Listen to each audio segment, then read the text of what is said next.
said so long, carry on, 'cause the devil wants to take me for a ride. Hey guys, so after having on Darius and getting a male's perspective of what it's like to date over 50, I wanted to get a woman's perspective on what it's like too, and see where the disconnect lies, and if there is one. So I invited on a former guest and a friend of mine, Heather Sullivan, to talk about her experience. I remember being on dating apps, and I remember seeing an ad by like a progressive woman, and she's like, "Why can't I find a man who's also manly but isn't blah blah blah bigoted, who isn't into Trump or isn't in? Why can't I find a guy who's outdoorsy and buff but is also into fighting the system for marginalized communities?" And I'm like, that's like, can I find a dog that doesn't bark? That doesn't make. That's how it works. It's part of the system. Look, you know me, I'm quite liberal. I vote very liberal and I'm very loud about it, but I don't date liberal. I personally think you're more of a centrist than you'll let on. But no. Anyway, I'm not keeping that in. I'm just fucking with you. I'm just fucking. And you ask, because sometimes you have libertarian ideas. Yes, and also I've been kind of hanging out with this new guy. So while we're running up to the election, he's actually very much like you in his, like, he just thinks everything's fucking ridiculous and feels that Democrats lie more than Republicans, and goes to some effort to prove those things to me. So he's actually got a little bit of influence, I guess. Hey, it happens. It's part of it. Until he's out the door, then I'll go back to my regular old self. Okay. Well, hold on. Let's just. Anyway. All right. So, thank you for coming on the podcast, Heather. Heather, well, your last name is there, so I guess I could Heather Sullivan. I forget you left it there if we were going to do a little bit of anonymity, but thanks for coming on. I made this podcast. I wanted to have you on. You've been on before. For those of you who don't know, Heather's been on. We talked about her work in the cannabis industry, and we're friends. And I had someone on who was talking about dating over 50 for men. And obviously I don't know what that entails. So I'm getting a reference, but I wanted to, what is that? Why are you flipping me? Because you're bragging that you're not over 50. That's not a brag. I haven't conquered time. That you don't have to date anymore. You don't know that. What if my wife leaves me? What if she fucking just divorces me one day?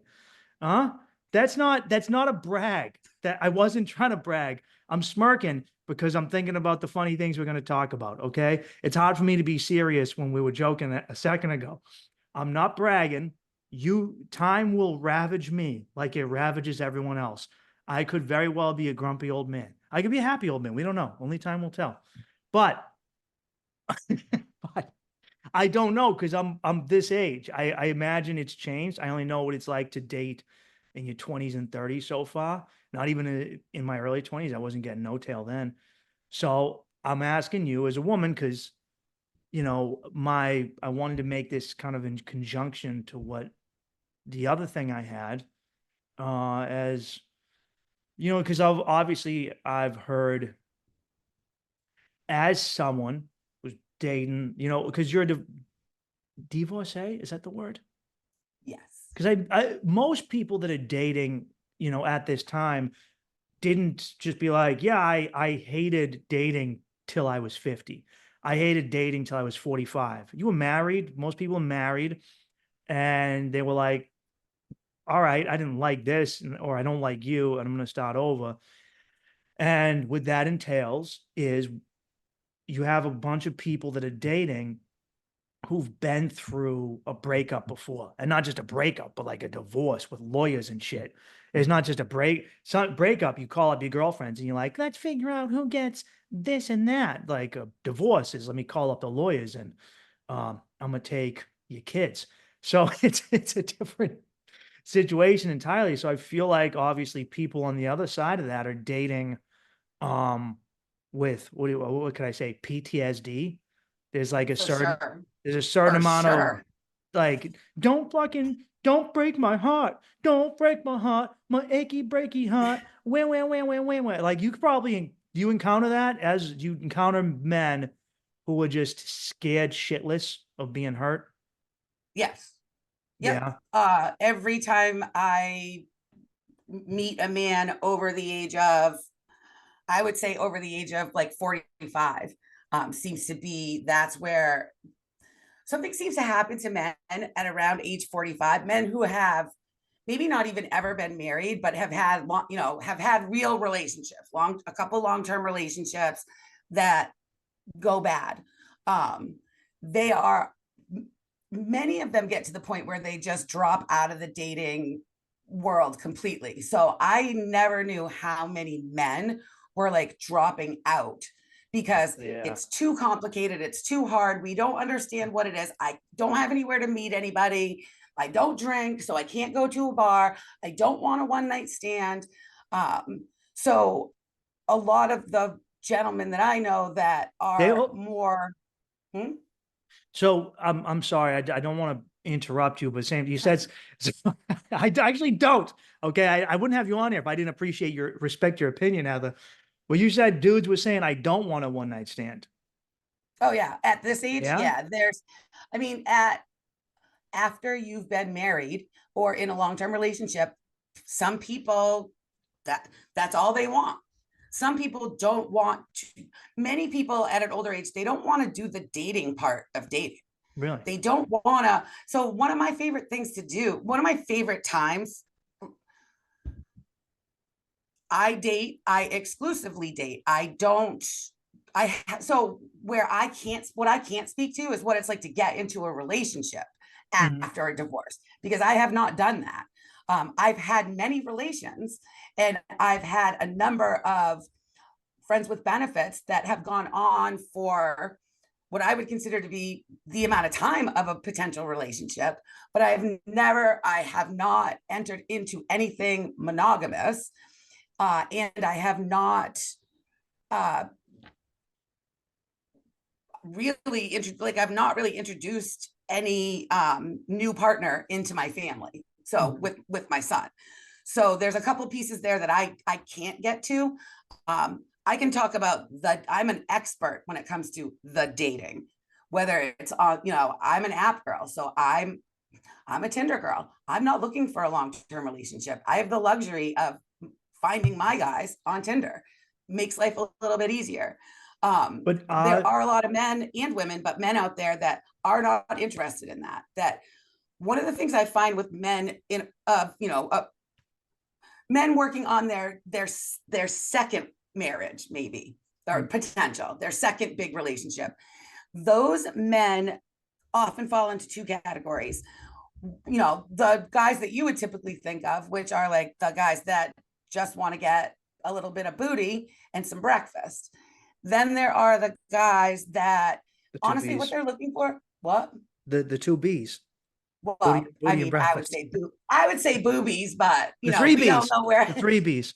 I'm Fair sorry. enough. Continue. I couldn't help myself. Yeah, especially me. Like, come on. So the second set of guys, they are literally just trying to replace the woman that used to sit on the couch next to them with Mm. somebody who is maybe a little bit different than her. So whatever the first wife used to bitch about, they want to make sure you're not going to bitch about those things.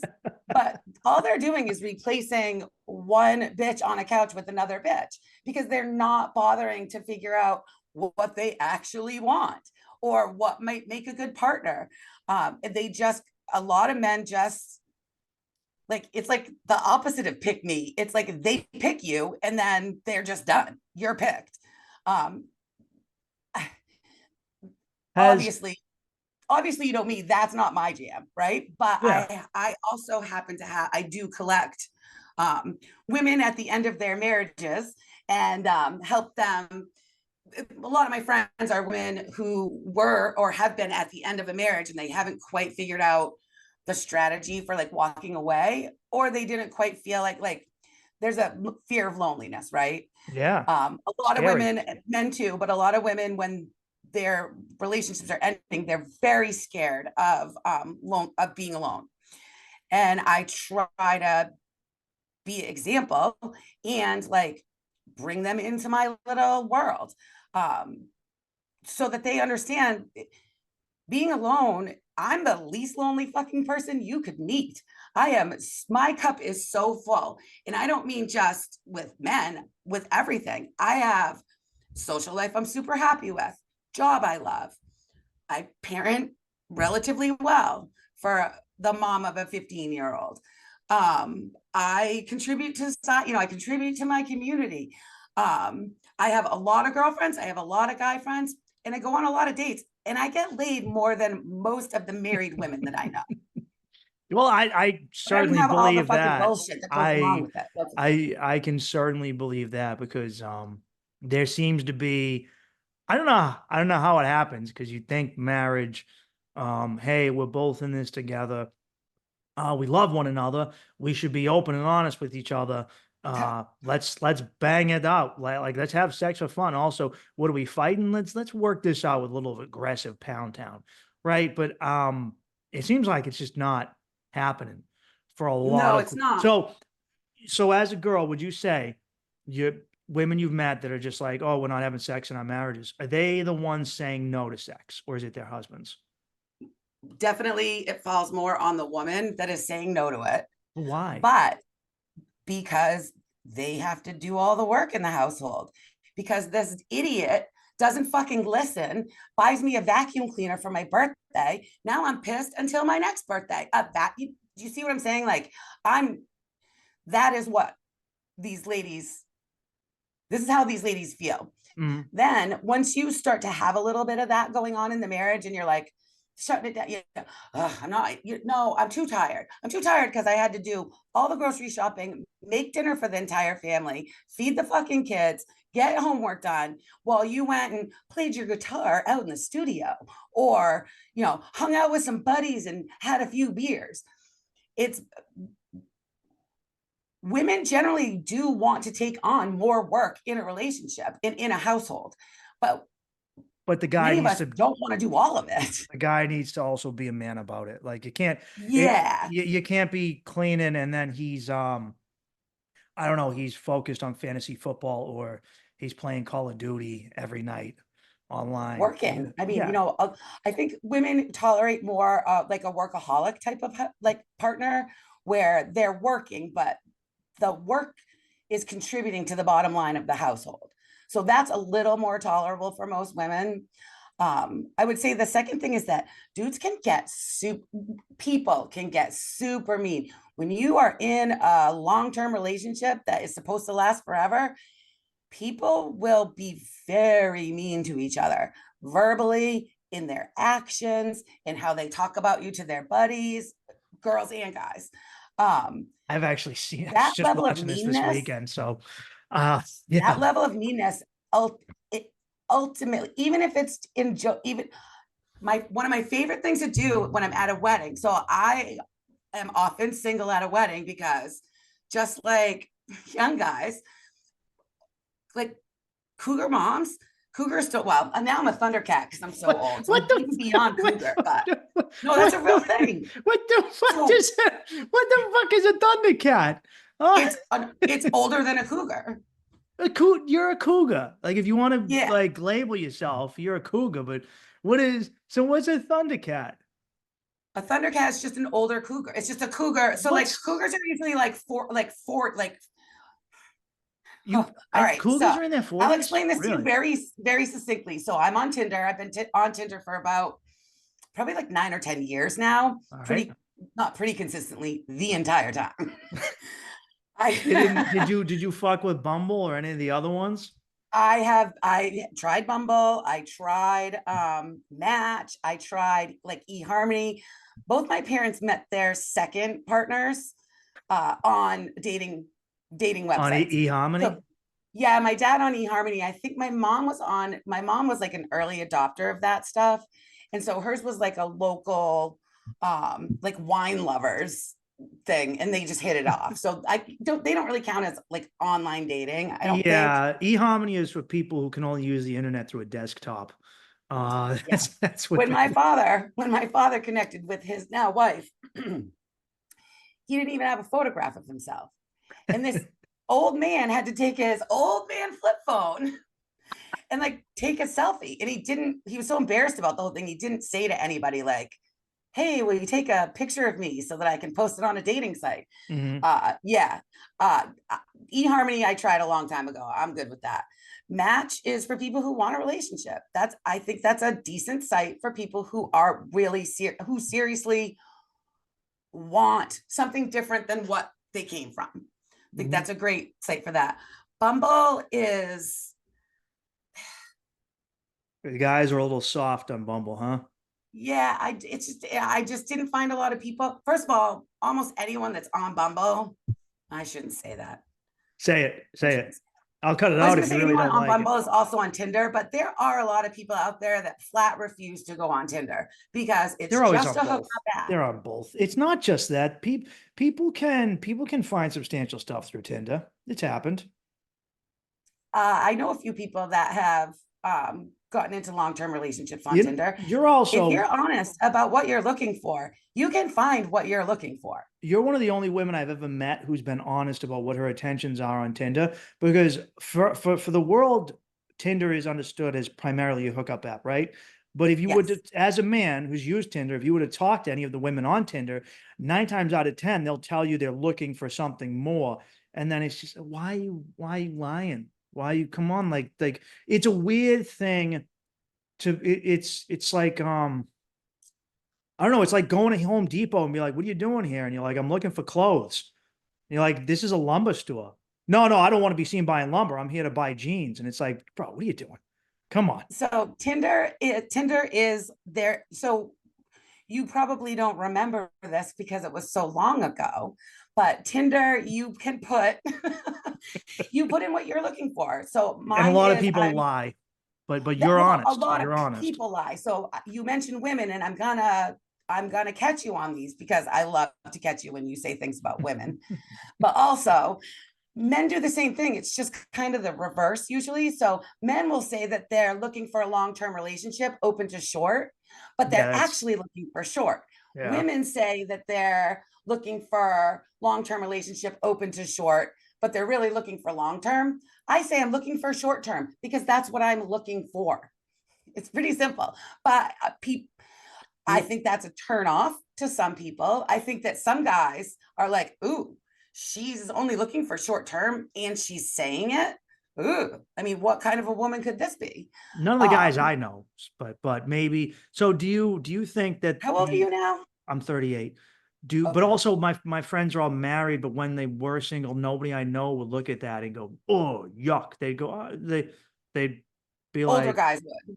"See, this So is I think what, that might be yeah." one of those differences. So older guys would be bothered by that. But do you think that people get more honest about their intentions when they're dating post marriage and I don't know, later in life? Or are they worse? A guy, because you'll date younger guys, but Exclusively. are the younger guys, well, you see the older guys on Tinder, obviously. Uh, I definitely go on dates with older guys. Those are usually the is way there I function. Dates are for like I have different people for different things. So there's what? I'm So sorry. there's I'm not ridiculing you. you're Please don't take, laughing at me. because I enjoy what we're doing. This is not at you. Please don't be sensitive. Okay. But I'm not. I'm when not. you say I have different guys, it just sounded like you were a mechanic with like I have different tools for, well, I need a 10 millimeter for this one. All right, give me my Well, Phillips head. that's kind of what it is, right? I know, Like which is why it's funny to me. I have so there's some guys that I will um not go out in public with. I'm either You either gotta it's because there's you gotta something come up about with a their nickname. personality that I don't like, right? Like there's something about them that bothers me. They fucking flirt with waitresses or they're mean to waitresses. Like All there's right. something that I've determined I'm not interested in going out in public with this person. So those guys are guys that I see later in the evening. Maybe don't plan ahead a lot to get to for our meets and greets. The Um, the the ADs, the after dark hookups. The you're not a Yeah. daytime yeah, this isn't a daytime phone call. That guy isn't a daytime guy, but there is a daytime guy. All So right. the daytime guy is a guy that usually has like a weird schedule, or sometimes daytimes are for like quick meetings. So you can have a quick meeting in the daytime, right? That's a nice way of saying it. Thank That's a you. that's a nice way of saying it. That's the secretary in me. Yeah, you call a guy up for a nooner and you're guaranteed it won't go past one. That's a lunch timer. That's a guy who can get it done in a 30 minute to hour long lunch break. So you could take a pretty lengthy break, and yeah, But yes. do the guys that are older, are they more honest about what they want, or do they lie more? Or is it the younger guys that lie more? The older guys are honest about what they think they want. The older Mm. guys are less aware of what they actually want. Can you So, embellish yes. that? So, where I was saying a lot of guys just want the same woman that sat on the couch next to them in the prior relationship. Okay. They just want to replace that person. So those guys will be looking for serious relationship, of course. A lot of times they won't have a lot of statements on their profiles about what they like to do. Because the reality is that it doesn't matter what they like to do. They Yeah. only want you to take the place of the last person.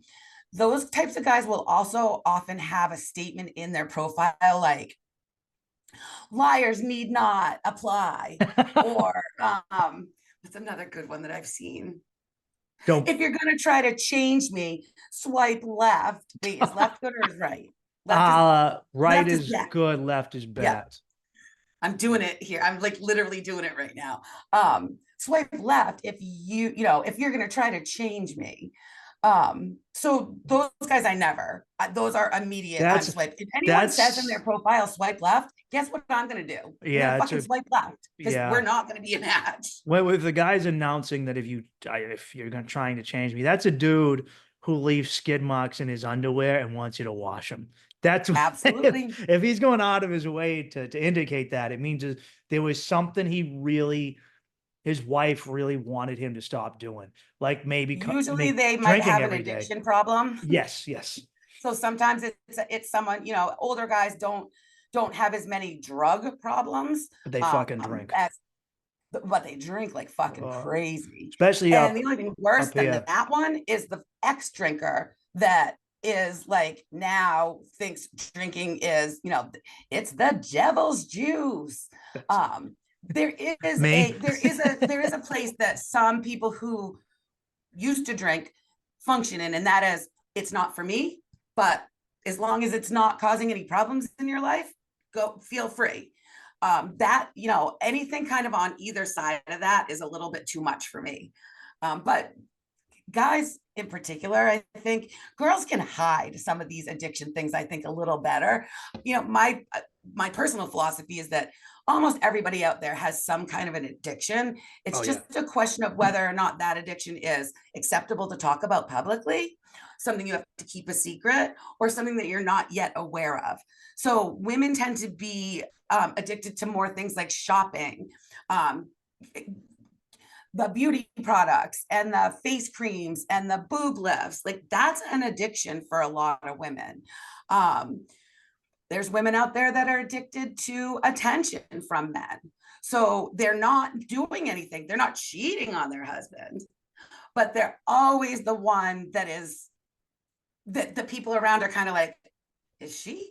Are they? And they're like, no, we're not having any problems, but she's acting like she could be single. The lady who flirts at work, who has the workplace Yep. husband, Oh, that or bitch. it works the other way. There's the guy with guys lying versus not lying on Tinder about and based on their age. And you were saying, so you kept bringing up something about how guys want someone to sit on the couch with them. Mhm. Um, do you did you find that a lot of guys they got divorced and they're basically, I don't want to say this I'm not going to put this on just men or just women, but I keep seeing this, especially in our areas of northern New England and New England in general. The worst place to be on online dating that you could Yeah, possibly be. it's bad. People are very sexually repressed. And there seems to be not just sexually repressed, but emotionally repressed, where they Yes. don't know how to just simply, I love you or communicate. And their spouse isn't as much as like a spouse, as this is somebody I just kind of fell into living with. Mhm. And they start treating the other person like a roommate who you just come home to. And then it's like, wow, what the fuck is going on here? How did this happen? Well, that's pretty much how my marriage went down. So I married, my biological clock made some decisions for me in my mid to late no, actually early 30s, which I'm happy about. My biological clock basically said, you know, I've been in a number of long-term relationships. I am one of those people that I've always tried to remain friends, and I don't mean friends that I talk to, but like friendly with my exes. So I believe that you should break up before you do super damaging things to each other, like cheating. There's no sense in it. Break up. Just break up. It's pretty simple. I no longer want to be with you. It's not that hard to do.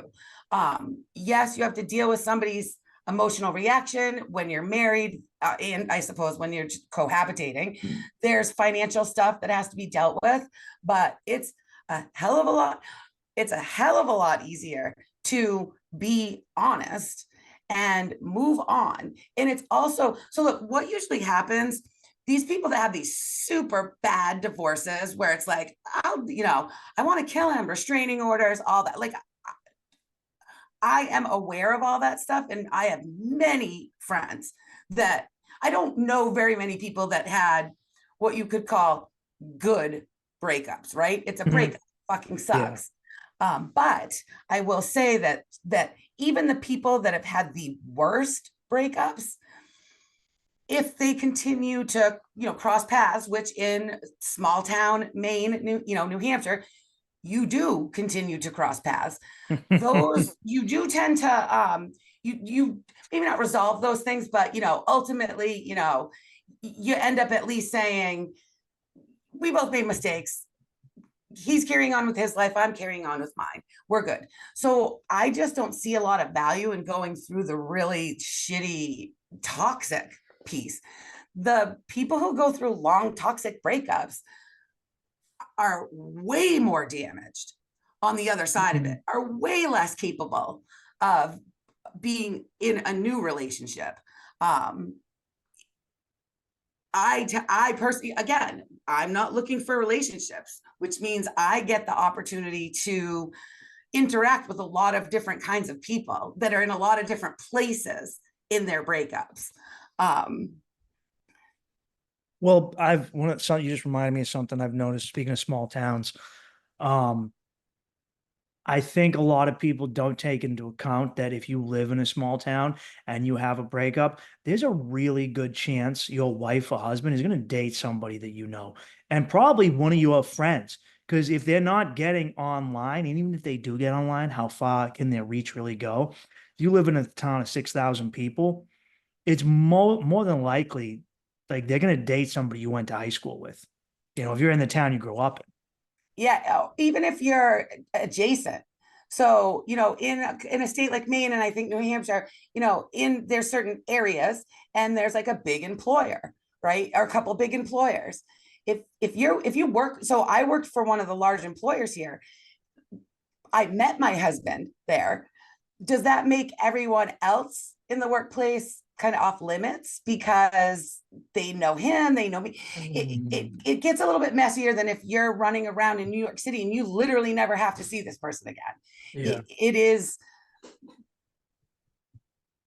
unless someone's going to move away, it can be a lot harder to move on. And there's nothing worse than having your past staring you in the face on Friday night when you're out on a date at Applebee's. I've had it happen. I have literally brought a date to my favorite breakfast place, walked in the door, and there's my ex-husband and his father. So my ex-father-in-law are sitting at the table next to the only empty table in the place. So I had a morning after date next to my ex-husband.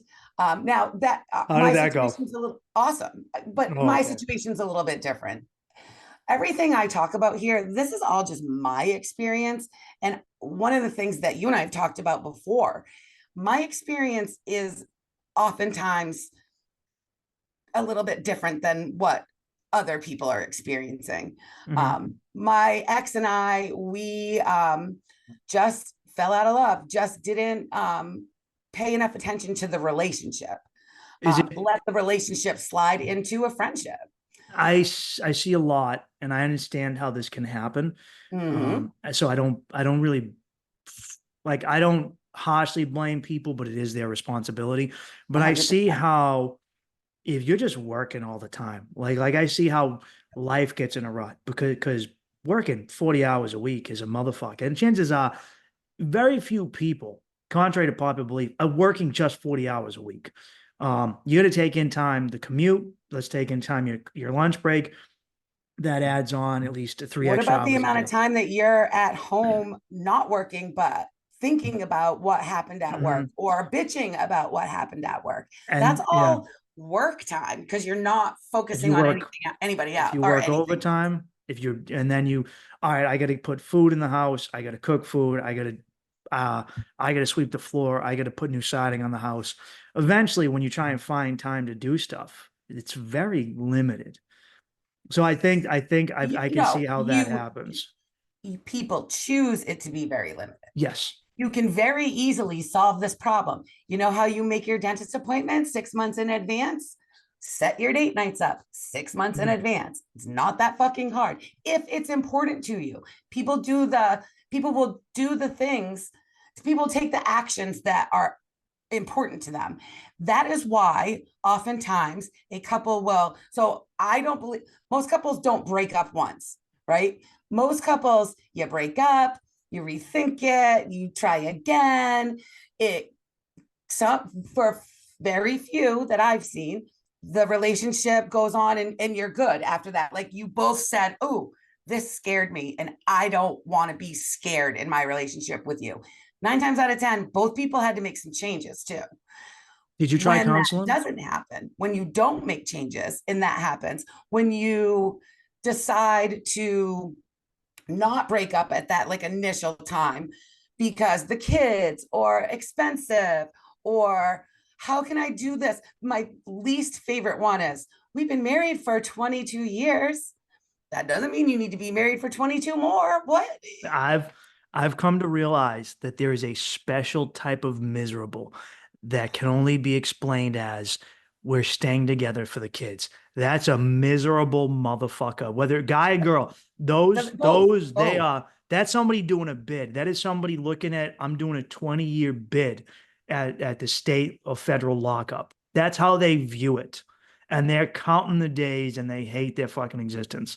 You know And what? You know who else hates their existence? the Their kids, fucking kids. because the Yeah. kids Don't always you? get it. They'll Yep. say they'll say they're keeping it away from their kids. They always end up. The kids always fucking get it. Do Oh, you know the next thing that usually happens right around the time the kids get to be like 14 or 15, depending on if there's like any type of um I don't want to say violence because I don't tolerate any violence between I've actually lost friends over this topic because I struggle with caring for a friend who is in a violent or sometimes violent relationship and then them continuing to go back. That's very hard for me. yeah, that's not Um, easy. no, but so if so, and when I say, I don't want to say violence, but when I want to say loud voices, loud fighting, when couples are saying really bad, you're a fucking slut. Go ahead. The couples that accuse each other or that there's accusations around cheating, if the amount of accusations were even close to true, we wouldn't have marriage as we know it because there would be so much cheating out there. There would be, no one would get married because you wouldn't, I don't know how to describe it. You're saying that Make people, accuse so it is all it, the time. so is it, you've seen a lot of couples, the second they start getting upset and they're not fucking, they start accusing the other one of cheating on them? Yep. Yes. And it definitely goes both ways. And you can, um, You, I've definitely seen situations where, it was, oh, the husband, it was the man that was always saying, oh, I know you're cheating on me. Put another woman in front of your man who smiles at them in the right way, and you will start accusing your man of cheating on you, even though you've never cheated on him. You've just heard him say it to you so much that it's very easy then to turn around and say it to me. You're almost looking, some people are looking for the opportunity to turn that argument that you've been having for 17 years back onto the other person. yeah, So there's a lot of accusations out there. And frankly, my experience, I'm not saying people don't cheat. People definitely cheat. It is not as common, and it certainly isn't taken on as without thought. I don't know very many, if any, people who cheated on their spouse and didn't really think about it that much, just did it. These, yeah, that's a planned thing. That's a yeah, premeditated thing. It's always in the not first always, degree. but I yeah, would often. most of the time, Yeah, because you're not usually just out and about and in a position. You're not at the club and it gets thrown at you. You're not, right. unless you're rich and famous, it's not, No, but it's, what happens when it gets thrown at you at company Christmas party? And there are lots of, workplaces are extremely see, I've never had that sexually type of charged. workplace. So I Fair. don't, but granted, the women in my careers only dated men in the careers. I just never understood why the men I work with would date those women. It just seems like a really, I don't know. It's just like a really bad thing to be doing to me. I never really. It is extremely common in like corporate worlds. Um, and I mean, that's how my husband and I met. We would literally refer to ourselves as, yeah, we're one of those insert employer name couples, because it was so common. Really. Nothing untoward. No one was anyone's boss. We Mhm. didn't even know each other. We didn't work together, worked in different departments. But it is, I think, probably on the white collar side, it probably happens a little bit more often. But you think about like hospitals, people, you spend so much of your time at work. Um, and people kind of have to be nicer to each other at work, right? Like you can't be so much of a bitch at work that people don't want to work with you and you get fired. So you've got to temper, and that's for a guy or a girl. So you got to temper your bitchiness a little bit. Couples don't temper themselves at all. Excuse me, or it's very rare. You said that we were talking about withholding sex, and you Oh said yes, plenty of well, it women was one of my withhold favorite sex. skills. Mhm. See, but why? Was like, are you using it as a weapon, or was it something that just naturally happened because you lost attraction to him? For me, it was much more around the naturally happened, lost interest. And I'll be honest with you, because when am I not honest with you? It was for my relationship, it was actually double-sided, both of us. We're just like, It was very what easy for happens? us to not have sex because neither one of us wanted to have sex with the other one Huh. after a while. Like, it's not, there wasn't any, the sex was good sex. It was good married people sex. But the I well only know of one kind of married people sex because I've only been the married one time. But well of romance went dry, so to speak. yes, and for us, it was very much tied to me having a baby. I struggled a lot. We've talked about this. I struggled a lot as a early mom. Mhm. I didn't have a lot of confidence. I didn't really like doing it. Once I started doing it, when you like take a job and you're all excited about it, and you're like, oh, I'm such a big girl now. I'm gonna have a door with an office. That's what having a baby was almost like for me. So I was super excited about it, and I thought, oh, I'm so lucky I met this man that is going to be a great father, and is a stable guy that there's not a lot of risk that he's going to cheat or not provide for us or run off with some, stripper, go out for cigarettes and never come back. I didn't have to worry about that stuff. My biological clock picked a great guy. Is that stuff exciting? Is Well, a not man with when those qualities exciting, right? a It's man with the not. qualities that they're not going to run off on you. So you I Is a stable guy exciting? That what you're asking no, me? the guy who's gonna leave for fucking milk and run off with Susie the stripper. So when I'm counseling fellas that are trying to get into relationships or into relationships, nobody needs to hear me talk about how to pick up a girl, right? Mm. I have lots of opinions about it, but try your pickup lines on me and let's see what happens, right? And this is usually younger guys that I tend to oftentimes just kind of like I have this friend. We were at a bar. I was standing next to him in line. He's looking at his phone. He's hunched over and he's all mad about it. I'm like, what is wrong with you? He's like, I spent $2,000 on this girl and she won't even return my messages. And I was like, Ugh. well, yeah, because you're supposed to be a douchebag asshole to her while you're trying to get her. And then once you Yeah. have her, that's when you turn into this super great, nice guy that does all the things for her. We don't want, we want the super good guy. That's who we want to marry. That's who we want to be with forever. We want that guy. You will never get me to say that we want the strong guy, but a lot of women absolutely want that. I've heard you talk about it on your podcast. A Mhm. man leading his family, a man taking control and responsibility. When we are marrying you, we absolutely want that. When you're trying to get us before we're committed, before we're a couple, before you ask me to be your boyfriend, you need to be the biggest dick to me possible. That is how you will get me. If you don't do it that way, I will not be interested. And this is not just me. In fact, I'm not the same because I'm not trying to get into a relationship. But my girlfriends, I watch it every time. A guy likes it. I've got a lot of guy friends that are like, oh, I really liked her and she just doesn't like me back. Treat her like shit. See what happens. Have a lot of the older guys forgotten this? Is that safe to Yeah. say that it's like they lost their owner's manual on how to be a man.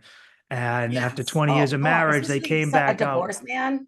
A Yeah. divorced man that didn't want the divorce is the biggest pussy you'll ever fucking meet after the fact. Worst for me, worst date ever. There are women out there that's what they're looking for. They want a man that has been broken down, and they are going to be the ones that get him to do things their way. Mm. I'm not shitting on any of the pieces of this. It's really more of a question, or we have a responsibility when we're dating to stay with the people that fit us. And there's a lot of couples out there that fits. Demanding wife makes all the decisions, will tell him what he's doing. She's got total control. He probably puts the money into a bank account. She pays all the bills. That works delightfully for a lot of people and over the course of a long period of time. I don't know if it's delightful. I think it can work but I don't know if it's delightful. I've never met people like that are that happy. I think sometimes people will just So when you meet long-term couples that are happy, what characteristics do they have that are different than all the people that have broken up? so I haven't met a lot of long-term happy couples. And I hate saying that, but it's true. And I'm And you thinking actually right search now, for that. the ones I've met that are happy, they're honest. They're Mm-hmm. honest with each other and Yep.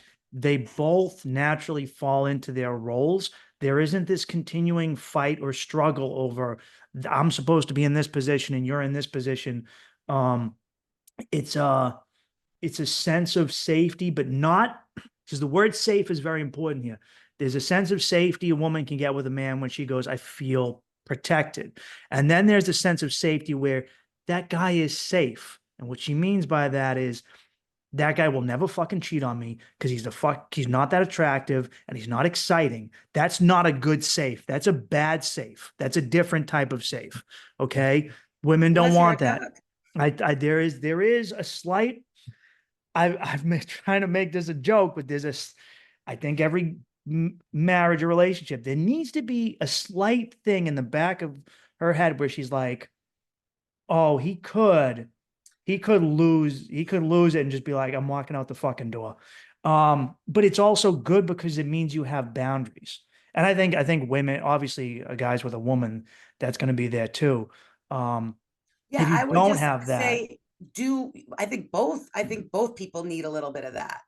Not that the other partner's out looking for anything better, but the knowledge that the other partner is that other people might find your partner to be a perfectly fine yes. mate. And I have personal experience where early in my oh geez, no, that was even before I was married. I found myself casually dating a guy that had that their relationship was still in that like first breakup Mhm. phase. And it was a girl that I knew socially. And this girl, I knew her socially. I've always done like girls' nights, whatever I'm calling them. But it generally, every night's a girls' night for me now. But Friday night out with the girls, you go to for us, we like to go to the same places. We're not going to the club, but that's just not what we like. We're going to the local bar to watch a cover band, a decent cover band. But I'm doing it with my girlfriends, and I've always kind of enjoyed that. And before I got married, I did the same thing as well. And this was one of the girls that was in our circle. This woman would bash this motherfucker so much and Her so husband? badly. This is her She husband? would come and be like, he bought our daughter sneakers today. And I'm an unmarried woman taking care of everything myself. And I'm like, shit, I'd love it if someone would come and buy someone, I didn't have a daughter, but I'd love it if someone contributed a little bit. Yeah. Everything this guy did was just the worst thing. He's so awful. She's so disgusted by him. He doesn't do it for her anymore. She's not attractive. So, I'm a pretty resourceful gal, and I thought he was cute. So he and I started talking and hooking up, and Was not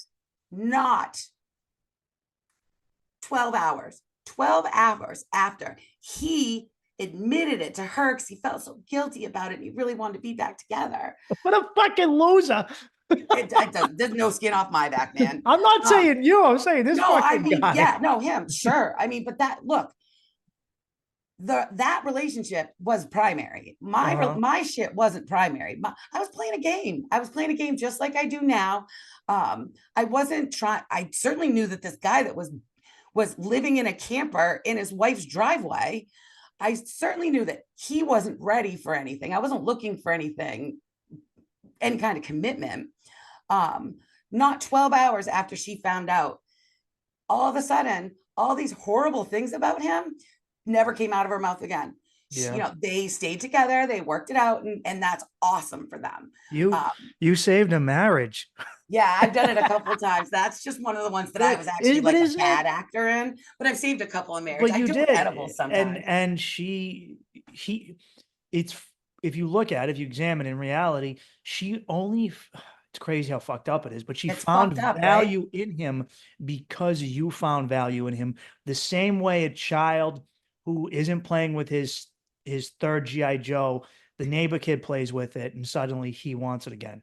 And it Yep. really is. It is that simple. I It's think scary people. how it was. I found it fascinating. I found it fascinating because honestly, like I knew that she was gonna be like, well, that's not cool, Heather. Like I knew that. Like I took that on because of course that's not cool. It's a girl, socially. She's bitching about this guy for the last 6 months. She shouldn't be bitching about her husband to other people. I You mean, don't you don't bash yeah. you don't bash your. I don't think you should be bashing your spouse to, like, I always found that to be just gross. Um, I'm not saying that I've never bashed. because I do like to tell a good horror story once in a while. But I think that there are boundaries. I The meanest thing my husband ever said to me was, "You're a fucking bitch." That's the meanest thing he ever said. That's not We me. had boundaries. He wasn't gonna say something that was gonna stick to me. He would know me so well. So he's not gonna call me a fat, I'm not even gonna use it. He's not gonna say something that is more damaging to me than you're a bitch.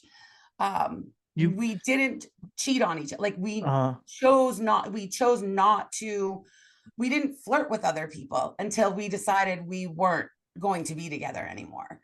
I think if you make decisions like that, the breakup is a lot less toxic, and it puts you in a better position, puts you in a far better position for the next person that's coming along to pick up all your pieces. Because one thing a lot of people do is they get involved really fast after a divorce, especially if it's a long-term divorce. Um, People are so fucking scared to just be single for a little while. It you, shocks me. you remember a second ago, you just reminded me of something. A second ago, you asked me what have I observed in Mhm, positive long-term mhm. relationships, and I said trust and openness. But this is an important one: the lack of codependence. If you can be in a complete person, and I like this is really important because I observed, I was at like a house party up in rural New Hampshire just last weekend for Halloween. So I observed like a lot of marriages, and if you can be a complete person without your spouse and just be good, then that is healthy for both of you. Now together, obviously, you become more. You can it's like look, I like bacon, I like cheeseburgers. They're both great. Together, they're magnificent, but they're still great on their own. In a very simplified fat kid way, but you need to be great on your own. If you are Also, I would say that codependent, if you buy bacon and you buy cheeseburger separately, it's going to cost more. But if you buy it as a bacon cheeseburger, it's going to cost less. And there you go. well, because we've talked a little bit about like why, like people staying together are miserable. One of the reasons Codependence. people stay together miserable is because in our society, single Heather is, I live the expense of a whole household, but I only have one income. Mhm. When you're together, and I'm using, I'm assuming two income families, whether that's two full-time incomes, up two part-times, a part and a full. Many families have more than one income source now. It's very hard to do it otherwise. So people who stay together, they are running a household on two incomes.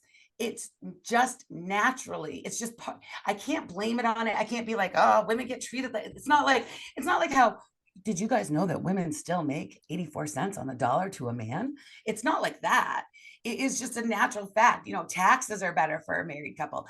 I get the shaft, man. I had to bring my sister on vacation with me in order to be able to like properly price it. Because if I went by myself, they were gonna like upcharge me for having my own room. Not that I that didn't room know. would have been empty the entire time, Yeah, but but the guy's not contributing, so understandably. I'm actually finding myself in the opposite, where at least at this point, um, getting any assistance Mhm. from my wife in regards to this whole immigration thing, because they do offer certain amounts of assistance.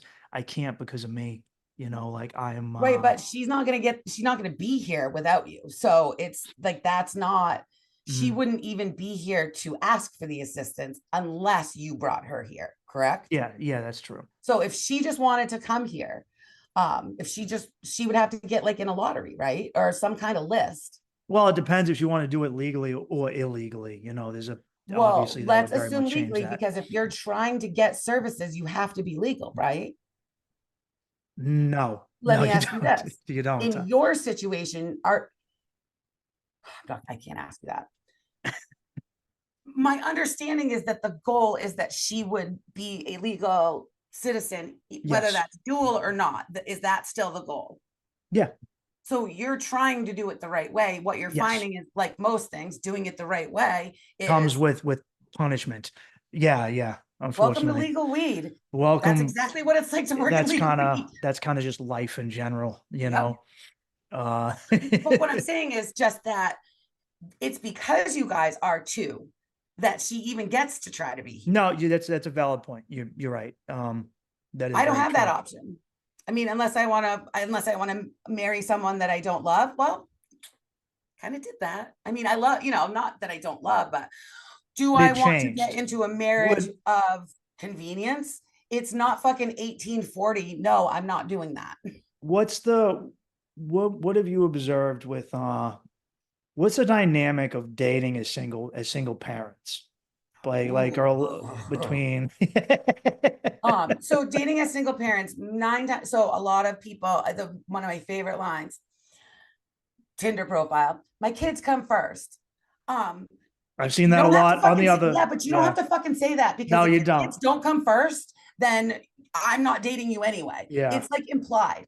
Of course, your kids come first. My kids come first to me. Got it.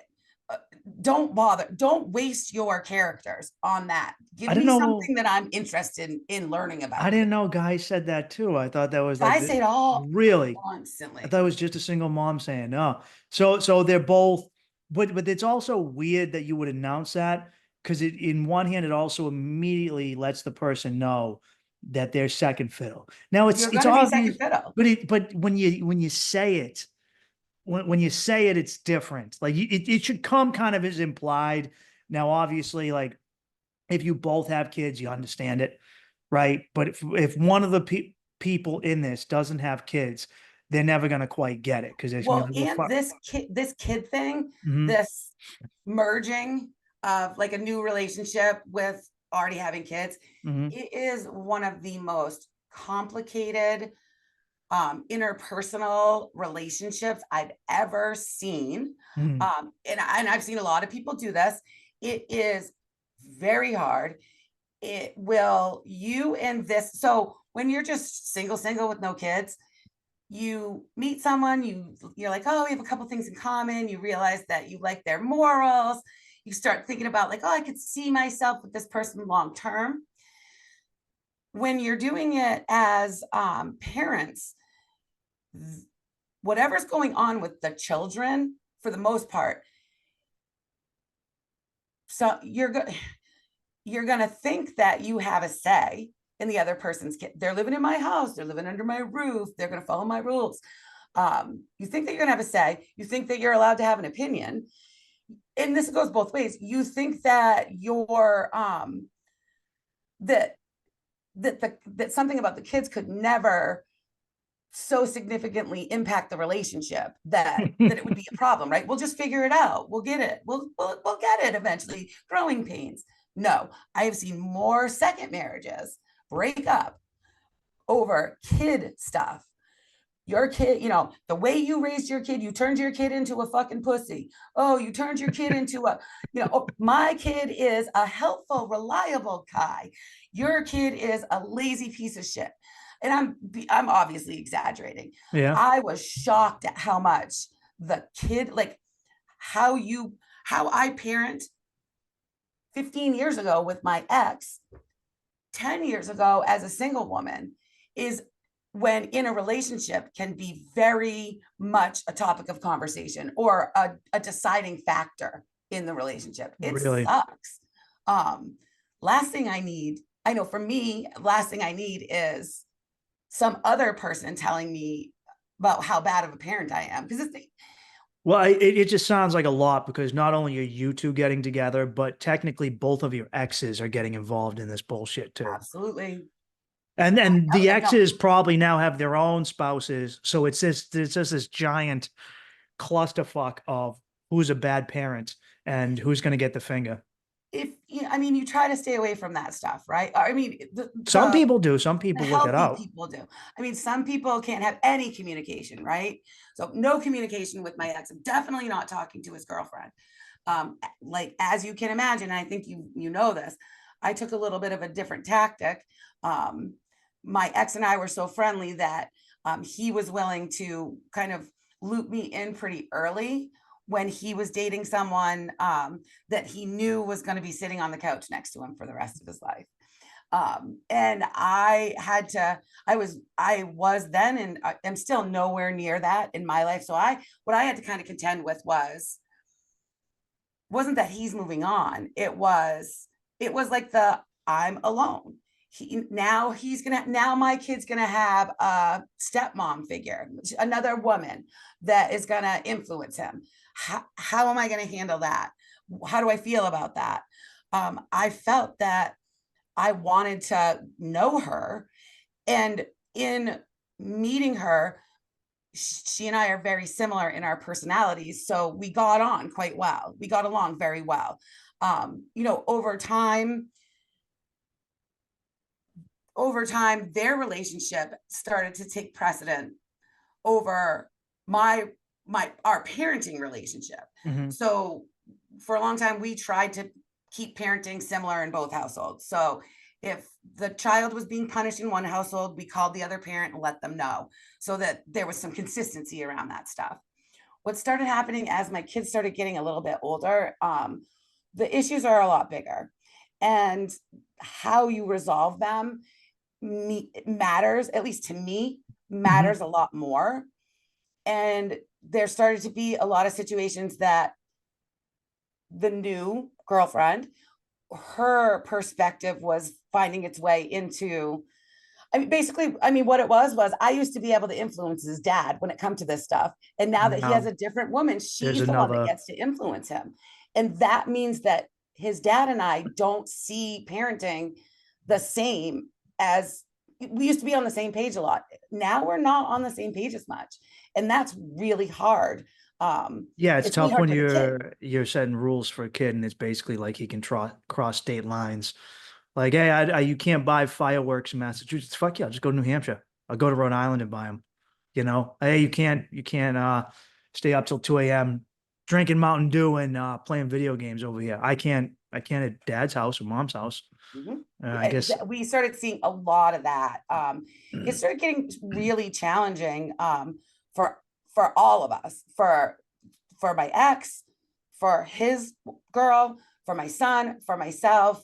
Um, so we actually went and did a little bit of counseling, like family counseling. We did a short Oh, term family counseling. did Yeah, it we did work? this. Uh, uh, Scott and I decided that we're not trying to mimic each other's parenting anymore. Does that count as work? I I mean, at a certain point, maybe things are just unavoidable. I mean, it's Yeah, it's I think only that's where we got natural to. if your marriage splits, like most marriages, because people change and they get different and they don't align anymore.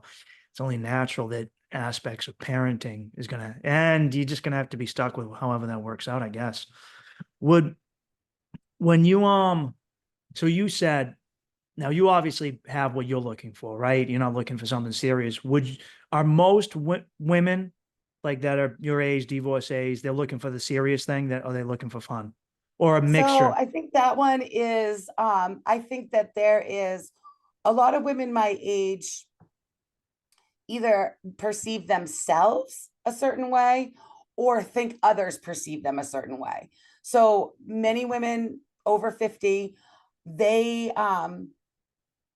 they almost think like that life isn't for me anymore. Being swept off my feet isn't for me anymore. Or Hmm. going out and dating lots of different people to see what you really want and what you don't want. I'm a person that personally, I have to experience things in order to determine whether they're the right things for me or not. And a number of years ago, I decided that, particularly when it comes to sex in relationships, I wanted sex. We had, we got very stale in my marriage very quickly. Hmm. I learned that that was actually what I was missing. I have friends, family, job, all those things that fill my life. What I was actually missing was like the physical connect. Like, it's not just the act of it. No, I know It's what you the mean. There, it's there's a the there's a whole. spiritualness to it. I mean, I wouldn't go that far, but I I think there can be. I think there would you not say that it's more than just physicality? There's a certain feeling you get inside yourself not Yes. pun intended, where you go, oh, this makes me feel complete and good as a person, right? Yes. It's just like I a mean, I natural thing. probably don't quite give it like this makes me feel complete and good as a I person. could be overusing my I word, think so. But I will but say that I definitely have situations where I am in it. It's going really well. Like the connection is so the connection is good. The connection is good. The skill sets match. The likes and dislikes match. The friendship is decent. You know, you don't, maybe you're not real close friends, but you can tell that this is a person that you enjoy spending time with. You're laughing, you're having a good time. There is a point in that where I know for me, when it's really clicking on all cylinders, it's this, I don't even know how to describe it. It's like this feeling that in my whole belly, my chest, my head. And I just started being really mindful about that moment and like locking, I call it my 401k spank bank. I lock it into the spank bank. Like, do you, if a lot of your friends lost that, do you think that they just on their, like, or is it them? Did they let it go, or is it what happens? there's a million different reasons. I want to know why people lose this, because a lot of people lose Lose this. like the desire to have sex or like sexual attraction. Yeah, all of it. They lose Yeah. kind of the whole thing it just seems so common where so many married people I talk to, it's just not fucking. And Yeah. it's It's one obviously of the biggest, it's it one of just the most unkept secrets out there. yeah, but it's huge. And um I'm more often than not, I hear from the guy's perspective and Of they go, course. my wife has just stopped putting out. Now, obviously, sometimes a woman can lose attraction for a husband if you come home and you treat your wife like a fucking bro, she's gonna lose it. But a lot of times I hear about just like guys that are like, bringing home the bacon and they just go, what happened? I don't know. Like, it's just like, so I hear about it from young guys too, where it just like, as soon as they got married, it was like their wife went, turn the fucking switch and it went away. How do people lose this, or did they never have it to begin with? Well, In your opinion, I obviously. think that when you're some people really want to be in these relationships. They really want to be married, or they really want to be married again, or whatever it is. They really want their person. They want a partner, someone to do life with. And I think sometimes you gloss over characteristics that once you're actually locked in and doing this forever, those characteristics weren't, you didn't give them the right value back then when you were assessing. So a lot of women will choose men that are good providers, but Mhm. they're not really that hot for. They're Mhm. not getting their motor running. A lot of women will be in sexual relationships with men and not talk about what they like and what they don't like. They just let the guy do the thing that the guy's always done, or what the guy thinks is a turn on, and never say, oh, actually, if you just did ABC instead of CBA every time, you're going to get me every time. When women try to communicate that sometimes, and I'm sure the same is true for men, but I only know about my side of it. Yeah. When women try to communicate that, first of all, it's hard to tell your man, the guy that's supposed to get you off, that you're with for the rest of your life. It's hard to tell him you're not cutting it. Yeah, it's all right. Especially if you've been faking that you think it's great for the last 5 years. That's really hard to do. Almost impossible. Well, Then if the guy isn't listening to you in other things, if you say to your man, I need 2 nights a week that I don't make dinner. That's all I need. I need 2 nights a week. What can we do? And he never calls and says, hey, want to have pizza tonight? Hey, let me make dinner tonight. Let me take the kids to my mom's. Let me take the kids out to McDonald's. Let's all go. Oh, we don't have money. Let me make pancakes for everybody. When you're not getting that, small thing, you're unlikely to ask for things in the bedroom that you're already like a little bit uncomfortable about asking for. Not everyone is as open as I think you probably are in terms of like talking about sexual stuff. Many women aren't comfortable with that, Yeah. especially many women that are in my age range. I'll I talk about sex so much that my sister calls me deviant. My sister will not speak about sex. My sister, the biggest thing she ever said was sex should last 8 minutes. Oh, That's wow. Huh? look, Hey, that's her choice. No, no, I no. know a lot of men who would be so happy with your sister. And She should, that's her choice, right? that Like should be she's her, allowed. her Tinder She's should open with that. Okay. my sister would never I be on. know. That's the difference. She would never be on Tinder. My sister is very traditional. She thinks it should be 1942 and that you should come a calling and ask her pa if you can take her out. She's, we are very different. 8 minutes. It's one of the reasons Wow. why I love communicating with her about this because I get such a different perspective from her. Because I'm just so like cold and But like, like how does a woman even climax in 8 fucking minutes? They just don't? well, Unless you're really learned good. how to do it quick. I I mean, guess so. and again, I can't really speak to that because my physicality is a little bit different. Mhm. She and I don't we don't she and I are both single. We she dates a little bit, but she's always getting like let down because she's quicker than I am to expect something or expect more. My sister's dating to find her next person. Yeah. I am not dating to find my next person. I'm dating to find next weekend's person. I feel like when you date, like to find your person, it's a tremendous amount of pressure on yourself and the other person because nobody can really live up to it. And when you do that, you end up just not finding the person. You know, I never dated with You never those find the match. intentions. You never find a match.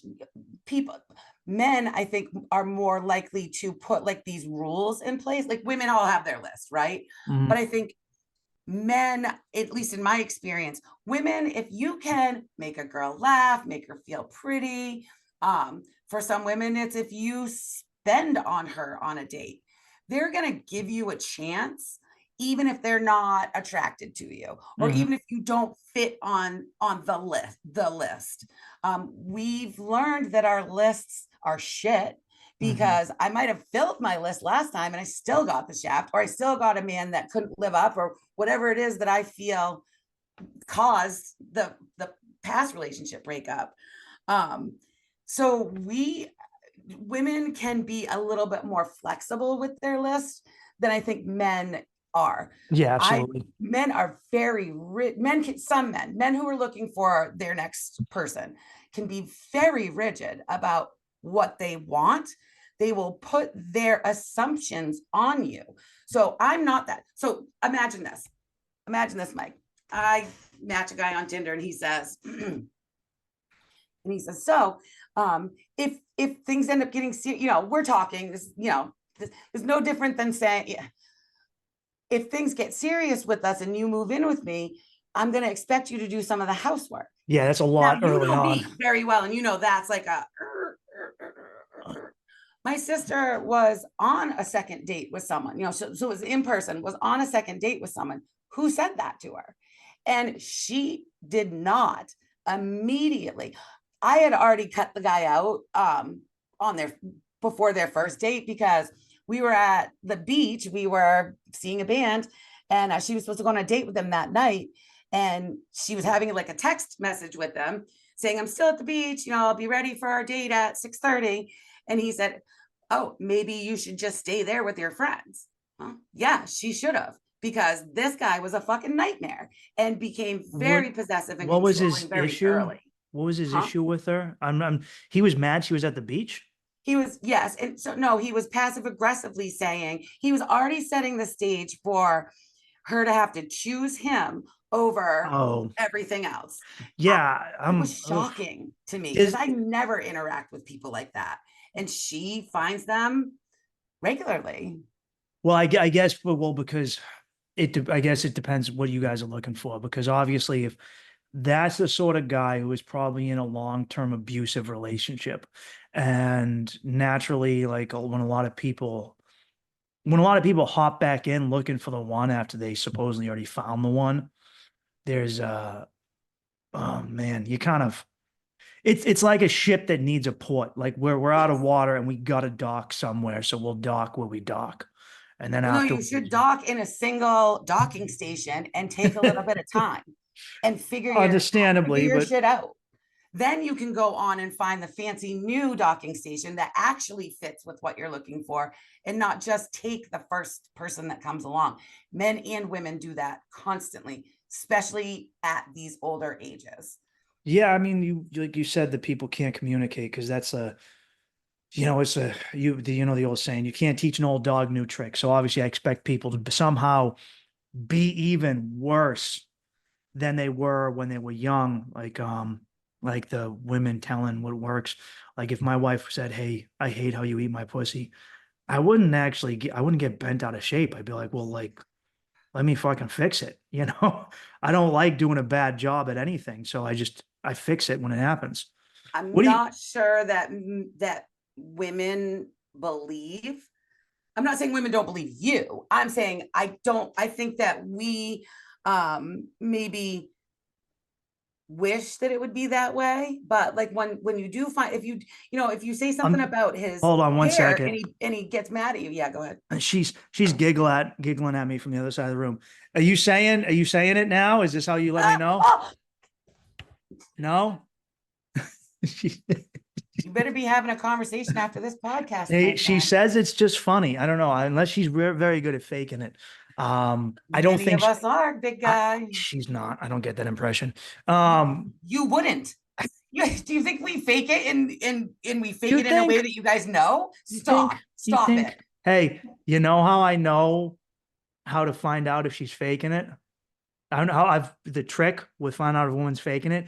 You get her real close and then you stop. And if she keeps going, it's a fake. If she goes, "Oh, good God, I hate you. Why'd you do that?" Then it's real. You know, if she loses, like you changed motions. Like you got to change right last second. And that's how you know. You call the bluff. That probably is more effective than I was thinking. I'm trying to think I mean, in a I'm trying to think perfect how world, I would react to that myself. you would get, No, I'd be like, okay, good, finally.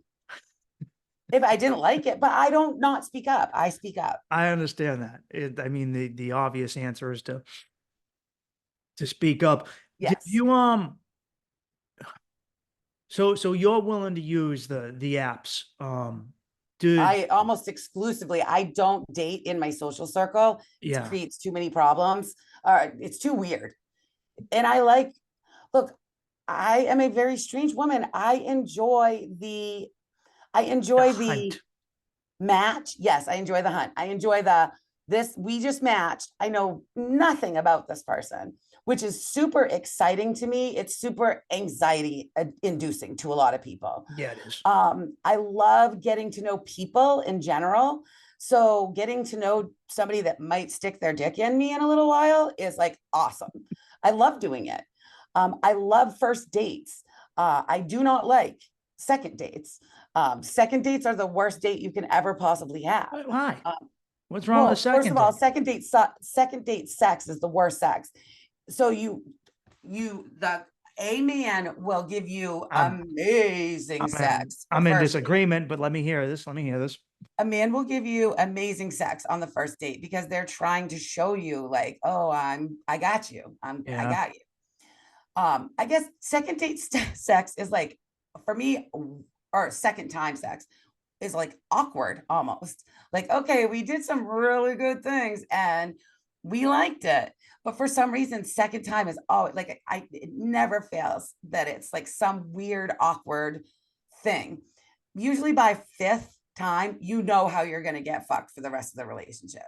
By five, all the like, and I have great sex. Like, don't get me wrong, I'm not going around having a bunch of bad sex. I have had bad sex. That is absolutely true. But I also have really great. So I do like understand the difference. I do know what feels different, but I would never judge that off of date one, because it's not until date 4 or 5 that you can really tell.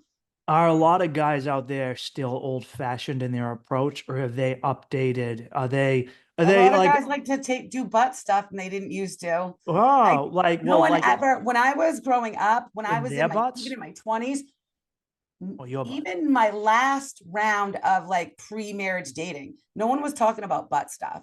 It was like maybe one or two of your girlfriends tried it once on somebody's birthday, and it was awful. And but there was men were not asking for it. For sure, men were not asking you to do anything to their butts. Mm. It starts out that men want to do things to ours, and then it kind of expands from there. The It's shocking to me how many guys want you to do things to their butt. Well, just like a poke or a lick. Are we talking Everybody's full different. blown? Put the strap, get the strap, so to speak. I'm gonna take that as Oh, a yes. all, I'm gonna say all. I'm gonna all, say all of the all. above. Yeah, And that yep, quietness was yes, all of the above. and there are still plenty of men older ages that have no interest whatsoever Are in they anything. are they listening to the Young Guy podcast? Are they because I was surprised to hear from someone else is that guys, like in their 50s and 60s are using the same, they're approaching their methods like young men do, because they based on like some dating podcasts and stuff, which Yeah, surprised me because I figured like at that age, you're like when you're young, a lot of yourself can get wrapped up in how many women you bag. But yep. ideally, by the time you reach a certain age, even before you kind of get into a good relationship, you've realized that like, you're not the man because you get pussy because you are the man. Is there a lot of juvenileness amongst Uh, them? le- Way less. Yeah. Older men are a bit more respectful. They might be out for the same thing in the end. They might be out for just a quick fuck, but they're not necessarily going to say it. You're going to get a little more of the like, I don't know if this, so you tell me at your age range, is it like, so if a couple meets on Tinder, is that now like, that's like not, it's like nothing, right? Like, it's just another place It's where you meet. it's still kind of something, but it's not. So like me and my wife met off a dating app. We met off OkCupid. And people are always like, "How did you meet?" And my wife hates when people ask this fucking story. Hates it because the story is that I was off in the jungle with a shaman doing ayahuasca, and I stopped in her city on the way home. And everyone immediately goes, "Well, what was your experience like in the jungle?" And she's like, "He puked and shit and fucking saw She did, Jesus." you take away from her story. Well, that's not my intention, but at the same time, like, well, people want like, well, how did you meet? And it's like, well, we met off a dating app.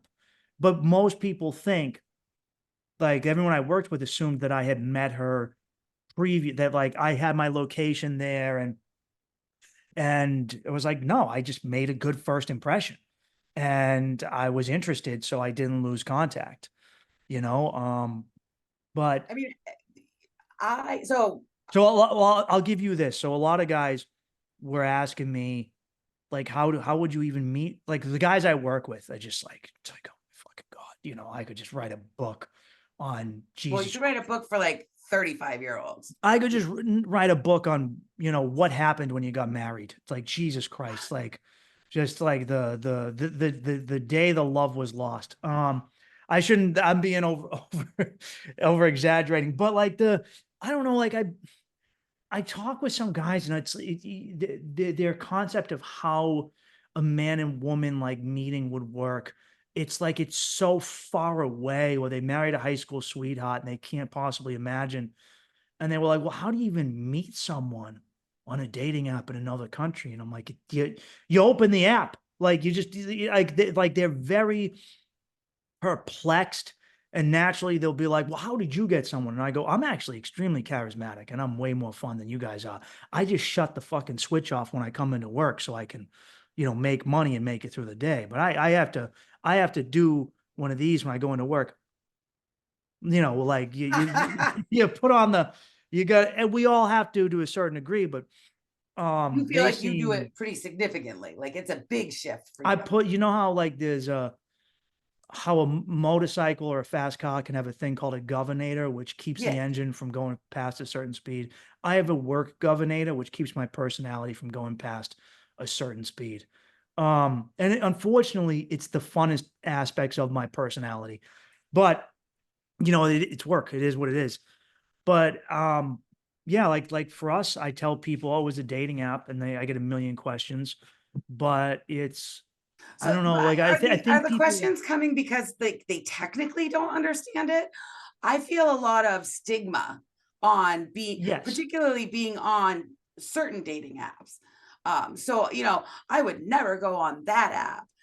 That I hear a lot of that from older people. So there's the like technology fear, and then there's the like I'm too good for that.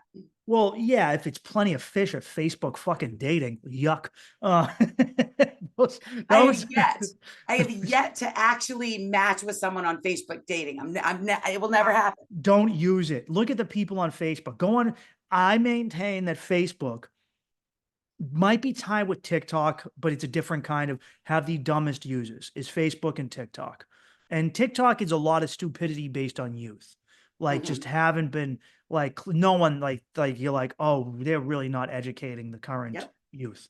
Like no one is teaching you anything. You're just dumb. With Facebook, it's like it's like the guy who's like, I don't, I'll why should anyone get paid more than $20 an hour? I eat Chef Boyardee every night and I'm just fine. Mr. Fancy Pants wanting a union. Like it's that type of guy. Right. So that's who you would naturally match with.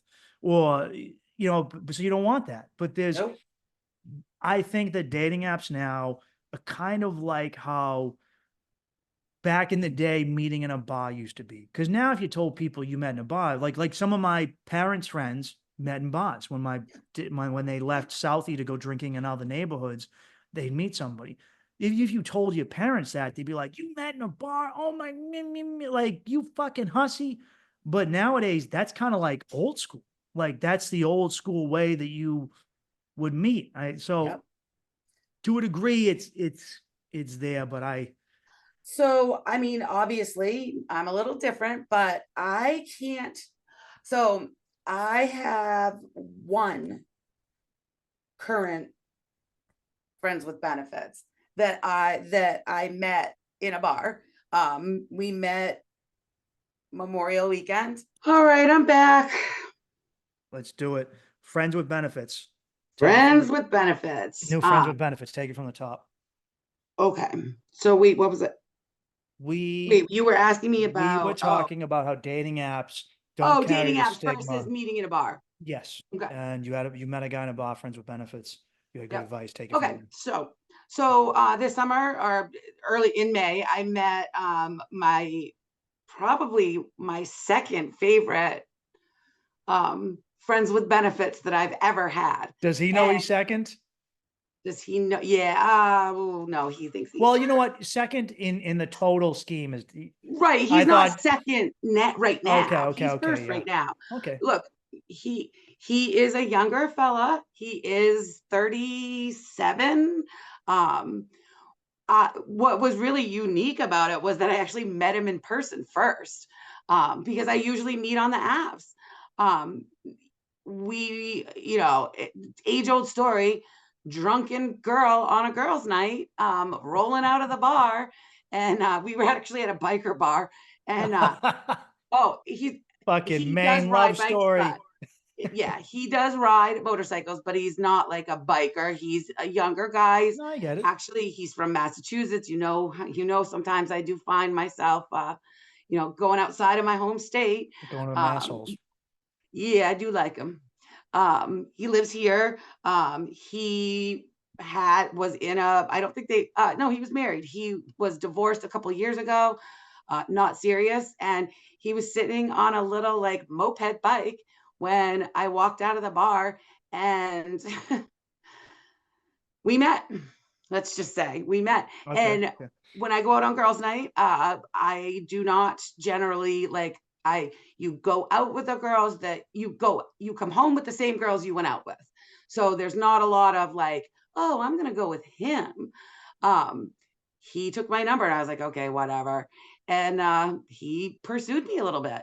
And we are not dating at all. He is very much exploring his newfound freedom. We're not, we're two people that are definitely not like at the same place in life. Um, but he compliments me way more than any of the guys that are like trying to actually date me.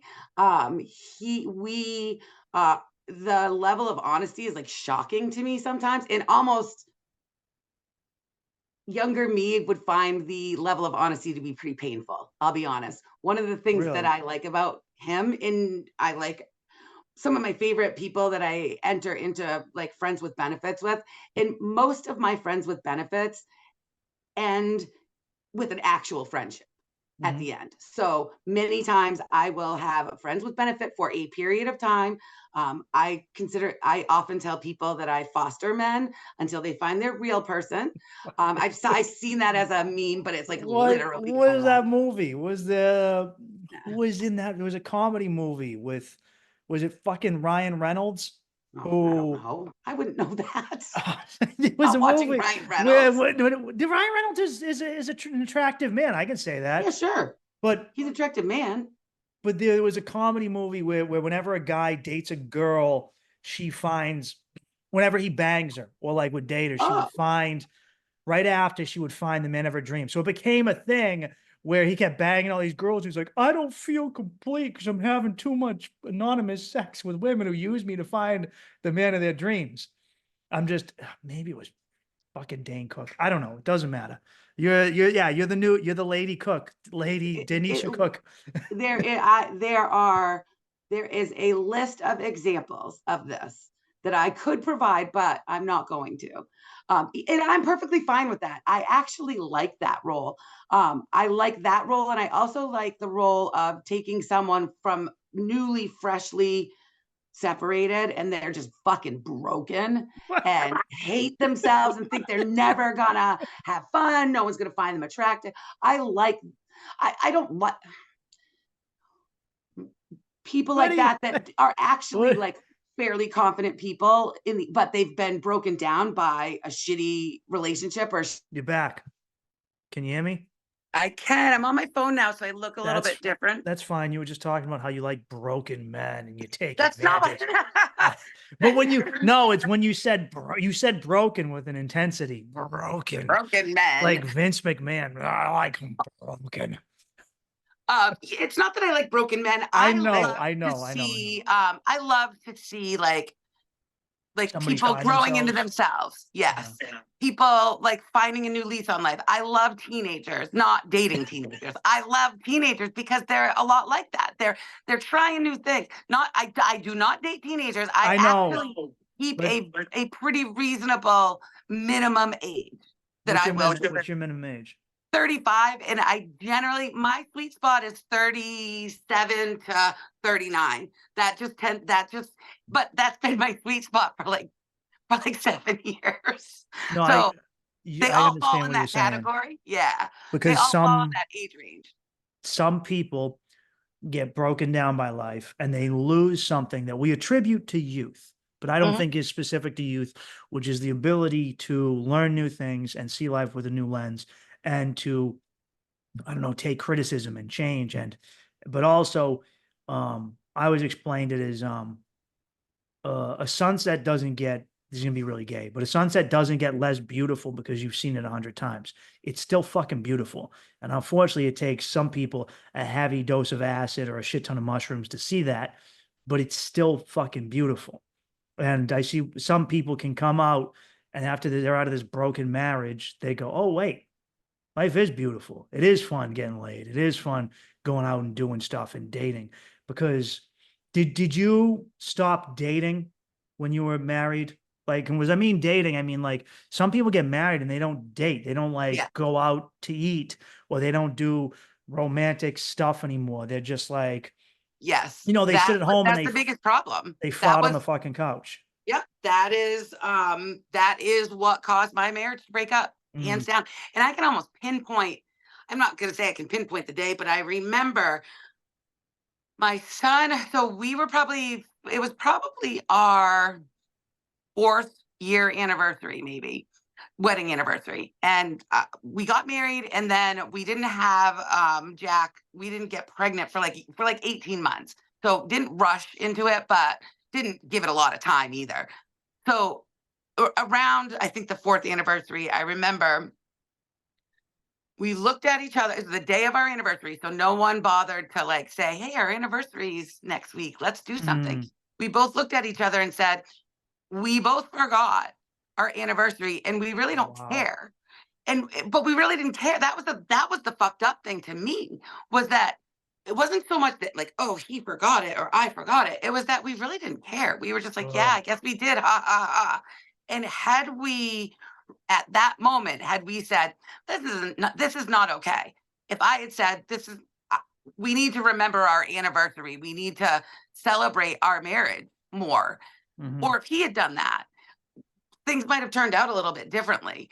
But it is very easy.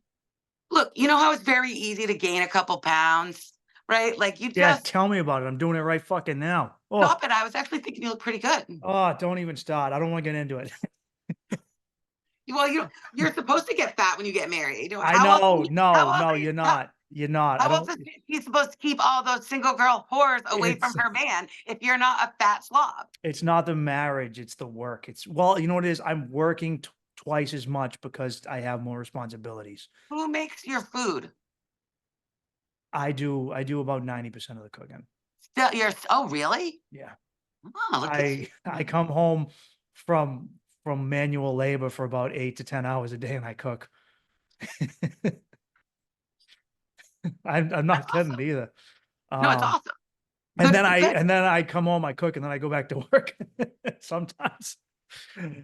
It's a lot. Hey, I get when women complain about that because it's a lot, but I don't mind it. It's just part of, Yeah, you're you know, figuring out what works for you guys. Well, apparently we thought that not having dates, not spending time together, just the two of us, we would somehow be able to like not have that negatively impact our marriage. And like mm, I said, nobody cheated. No one was looking outside of the marriage. Um, in a lot of ways, like I say to this often, had I felt had the security of the relationship overshadowed the boringness of it, the just sheer, for me, it was very hard for me to sit on that couch. It wasn't that I was sitting on that couch next to that guy. It was sitting on the couch at all. yeah, And if you're not a couch sitter, but you're married to one, it does take a little bit of your like no, of me. yeah, It took a little bit of me away. I've always been a girl that in long-term relationships, I will do more of the bending. I will mhm, become more like what they want than they will become like what I want. That is one of the major reasons why I don't choose to look for long-term relationships, because I'm so scared that despite this fucking powerful, amazing, awesome woman that I am, that has a kick-ass job. I love who I am now. I'm the craziest woman. I literally went out on Halloween as a cougar. That was my costume, with um handcuffs, with oh, I thought you meant like the cat. I well, thought you I was were, wearing cat ears and cat makeup, and oh, okay, okay, and my in a shirt that said cougar on it, because people are stupid and everyone just thinks you're a cat. But I also had the bet. Want to have a good time? Bring a sex paddle to a bar with you. So part of yeah, my yeah. costume was Were the you paddle, were you the spanking cup. ladies? Lady, so many young girls took my paddle and were spanking each other. It was Can you I'm gonna need these videos as proof or at I least can just to incorporate within this video podcast? I've got some great, I've actually got some great video and photos because one of the things I like to do when I'm out, especially if I'm not drinking and I'm Is eating is edibles. is film softcore porn in a main bar? No, I film myself saying ridiculous, like I talk to myself a lot. I know. I like all your videos. Well, I don't post them. Like I'm I not have oh, this whole thing of videos of me saying things like, "Oh yeah, that basis is gonna that." oh, these are not the ones that I'm seeing on the Facebook reels. No, the ones you see Okay. on Facebook are like that's like maybe 1 out of 8 or 10 Okay. that I do. They're just like funny little snippets for me. Sometimes I share them around, like a girlfriend or something. Sometimes a friend's not with me, and so I'll be like, "Oh my God, this girl, this girl that we know, her underwear is showing," and they just stupid stuff. And I'm not going to put that stuff out publicly, Mhm. obviously, but most of it is me getting high on edibles, thinking the things that I'm thinking are super funny, trying to communicate them to myself in a video, and 9 times out of 10, I end up forgetting to turn it off, videoing the inside of my pocket for like 30 minutes. Um, or someone catches me like in the on the dance floor, and then I was like, "Oh my God, I'm so sorry. Yeah, you caught me." To hear that whole conversation. So, like I Mm. wreck them a lot. But I mean, that's what I do. Funny you brought up anniversary. My first anniversary is Sunday. And What are you guys gonna do for fun? well, I have to work during the day. And I know, like, what do you want? And here's the deal though. We're gonna go out at night, and then I'm gonna have like a second day during the week when I don't have work, where I'll take her to another place, which is a surprise. She doesn't know about it yet. Um, so she'll get 2 nights out of it. But I can't give her the full day because it's an overtime day, and we need the money right now. He's pretty understanding of that stuff, right? Like it seems like. I hope so. Are you asking her? No, yeah, she's Are you nah, making she sure? yeah, How, how happy is she right now? I know you, and I know that you're still very happy. it's tough, but you got to remember, like, imagine if I plucked you up and I threw you on another continent where you knew nobody and said, "Congratulations, here's a new life." Be tough, right? I don't think that I could do what she's doing. It's not I easy. really don't. It's I, tough. I really don't. I don't know her at all. I can't. I'm a strong lady. I know a lot of strong ladies. I believe that she is a strong lady. She puts up with you. She must be. Hmm. Um, I cannot imagine. I cannot see myself winning that situation, Hmm. successfully doing what she's trying to do. Yeah, Uh, I'll give you a little snippet. We found out this week that so they hit her with this, hey, you need to take like 12 fucking vaccines. And then thankfully Wait, we you don't have to found take any vaccines. Why does she? because she's a new immigrant. The frustrating part about this whole thing is that they make us do stuff that the illegals don't have to. That's the really it's why you'll meet so many legal immigrants that are like, voting Republican, because it's infuriating. And so we thankfully found her medical records. She had to take a couple of them, and she's taking a titer test, which is a blood test to see if she has antibodies to not have to take all the other ones. The hospital we went to, the doctor's office, which had to be a specific licensed or approved of by the U.S. immigration systems, were like, hey, you took blood 2 weeks ago. We kind of forgot to do the test, or we lost the blood, and you're just going to have to do it all over again. And then we're like, oh, okay, so we got to go, stop what we're doing, go back to Boston, do that all over again. And this is just a one of many things that, like, now obviously it doesn't, you might be like, that's not a big deal, but considering the amount of hoops that were jumped forward before this, or that, dealing with a giant US bureaucratic system, this sort of thing doesn't happens a lot, where it's like, hey, we fucked up, and whatever, tough shit, deal with it. Oh, hey, If you want to continue the process, you have to resolve yeah, our fuck up. yeah, it happens a lot. So, yeah, it's a lot, I know if I was, like I'm going to try for Colombian citizenship and I'm going to have to be there for a while. It's going to be tough. It'll be tough for me. You can't, so while she's going through this process, she can't go back to Colombia, correct? No. And then once she's done this process, you can't start your time to have dual citizenship in Colombia until you guys can go back there.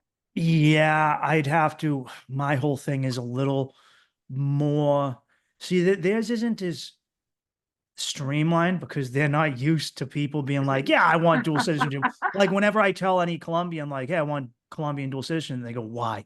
Every fucking single one has said why. And I go, why not? Like they're like, why would you do that? So it's not as streamlined yet. There's still, like, imagine our bureaucracy, it's just as bad, because it's Latin America and they're just like, like for instance, they had an immigration website that you had to fill out in order to come into and leave the country called CheckMig. It would crash every fucking time. Like it would, and they'd be like, yeah, fuck you, deal with it. That's just how, welcome to Latin America. Websites don't fucking work. Guess you can't come in this weekend. See you Monday. So it would just like figure it out. So yeah, no, it is tough and it is a lot, but it's like, I view it as something that sometimes life is just hard and you basically get to define who you are and what your relationship is by how you survive those hard times. Well, you guys are going to have them all in the beginning, and then it'll be smooth sailing after that. Yeah, I mean, life doesn't always work that way. So I've learned that life is a hump and then a little downtime, another hump, maybe another hump, but they won't be exactly what we went through. But also she just got approved to work, so now she can get a job and two incomes will even things out. And well, and it will give her a little bit of purpose for a while you guys are kind of like waiting. yeah, but I mean, well, I guess this is something people. I was going to ask you this question. She's understanding of my work to a degree in that, like, I'm not. I'm like, I'm doing this to take care of us. I'm not doing it because I like hanging out with 80 other guys in a job site breaking our backs. Like it's not what I want to do, but I do it to pay our bills and so that, like, you can have nice things. And when I buy your first pair of winter boots, they're not from Payless. They're Sorels. Poor girl. And oh my God, this poor girl. What are you talking about, poor? That's not, isn't it? No, I just mean she has to go, like, just the climate issues. I'm explaining. Imagine having no idea what seasonal depression is, because where you live, the sun is always the same and it never gets below 72 degrees. And we're going through that right now because I'm like, how it gets really dark? I go, the clock's about to change and it's going to get way worse. And on top of that, it's going to get cold. So, like, she's never seen the trees die. Where she lives, it's green every day. It is springtime every single day. It is always spring, and the sun rises at 6 and sets at 6 every day, 6 a.m. to 6 p.m. flat out. That's how it is. So, it's a lot. Well, also, we're going through, like, she's like, it's dry here. And I go, yeah, the air gets dry. So you're going to get dandruff. You're going to get, and apparently we use what's called hard water. Yep. And she's like, my hair is fucking falling out. Oh, it must be driving her crazy. Yeah. Because the hard water on curly hair sucks. It's the worst. Yeah, because you're gonna have to let her buy more expensive shampoo. That's fine. I'm gonna have to install some sort of softening system for the water, but I didn't know that we use a different type of. It's not a different type. It's just the water in New England. There are pockets of New England where the water has more minerals in it, and that's what hard water is. It is, and it can, apparently it's not unique to her. She looked it up. A lot of girls who've emigrated here are like, why am I fucking losing my hair in the shower? I mean, losing your hair, I wasn't familiar with that. I just knew that it, like, made your hair look like shit. If you're not used to it, like, obviously if you were a woman growing up with it, you might have dealt with it. But if you're brand new to it, it can make your hair just come out, and it's obviously, it's, you Oh, know, poor thing. Oh my God. yeah, it's a lot. It's a lot to fucking deal with. So, you know, anyway, I stay romantic or try to. Uh, Not grabbing her by the hair at all, are you? no, Jesus. I'm not like that. Oh, I'm sorry. Also, though, well, not outside of the respective boundaries. I'm, abuse in the bedroom, never outside. I'm just kidding. the, I meant to say, do you find that, because I was talking about, my career and how obviously that can have a career can obviously have massive effects on a relationship, a Oh, guy's or a woman's. Do you find that people like, like 50 plus or whatever, do they care about careers anymore? Because I feel like young people like when I've talked to people from other countries on dating apps, they say you Americans treat Tinder like LinkedIn. yep. Other countries don't care what you fucking do. Your job isn't a definitive aspect of you. Whereas here we kind of treat it like it's a caste system. I would say that it's lessened the older you get. I'm getting up into these age ranges where I come across people that were lucky enough to retire early or Hmm. were self-employed and have like flexibility that that others of us in the same age range don't have. Somebody my age, somebody over 50, if they started a like government career when they were 20, they've retired from their Yeah. government job now. So it is, I would say that it is less there's much less focus on what you might do or that path. I think the focus tends to be more on, are you are you prepared for the future the same way I am? Do you have a Uh, 401k or do you not? Are you going to have to work until you're 70 because you have no retirement fund? And I'm going to be able to retire when I'm 50, when I'm 60, and we're going to have this really big, there's nothing worse to a retired person than being stuck with a person who still has a significant amount of their working career left, because you yeah. as a retired person want to be doing things differently. You want to do those things and you're waiting for your spouse to be in the same place you are. I would also say that people in my age range are still accepting of um, a, a woman. It doesn't go the other way. We're not super accepting of a man that doesn't have a career or job. By the time you're our age, you want these men to have like It's their hard. path. Yeah, it's hard to meet a guy who's 55 and you ask him what he does and he says, I'm in a band, like, I mean, and that's now if it was a successful band, that's one thing. But if he's like, yeah, we're going to break, we're going to do no, yeah, that it. no, no. But I mean, what do you do when you meet someone and they are permanently disabled, but not, not in a wheelchair, but they are, they don't work or haven't worked because of disability. I mean, as you get older, more people are disabled. That Well, doesn't mean they don't want yeah, relationships. you just say, hey, is that dick disabled? Because that's what matters. Boom. There you go. I All mean, right. yeah, some people could say that. Maybe those feet don't work, but that fucking schlong better. Hmm. Well, as I, long as so I mean, wouldn't that be like a good thing? You're like, well, at least I know this guy's on disability. He's not gonna miss a rent payment or a mortgage payment. I mean, yeah, except people on disability tend to have higher levels of addiction to things like painkillers, and that you could Yeah, be that's really true. getting yourself into like a negative.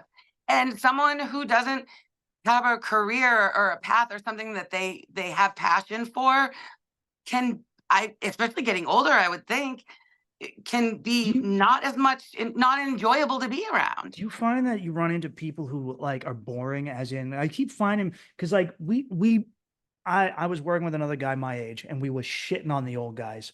Like one of them owns a company and is a millionaire. He could retire, and we're like, "What the fuck is wrong with these guys? They're 74. They won't leave. They're literally on the verge of death, and they've made enough money to have a good life."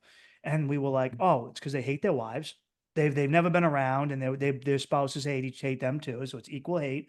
But also they have no hobbies." They don't know what to do with them. You find like you're dating and you're like, dude, you're just boring. Like, what do you do for fun? Is it that common that you meet a guy and he like, what do you do for fun? He's like, I fucking drink I sports. mean, they I usually watch people don't sports. say I fucking drink, but I know, yeah. a lot of times you get the I work so much, I don't really have time for anything else. I mean, that's going to tell you that this is a person that doesn't likely have if someone says what do you do for fun and they don't have an answer for that, that's I mean, to me, that's a huge red flag. Would Mhm. not the conversation wouldn't go past that. I wouldn't know what to say. What would I say? Because my almost my whole life is filled with things that bring me joy, even if they don't bring anybody else around me joy. They Mhm. bring me joy. And that's what makes me who I am, is that I choose to live like that. And so for me, I would have a really hard time. I'm getting super swell, hot flashes.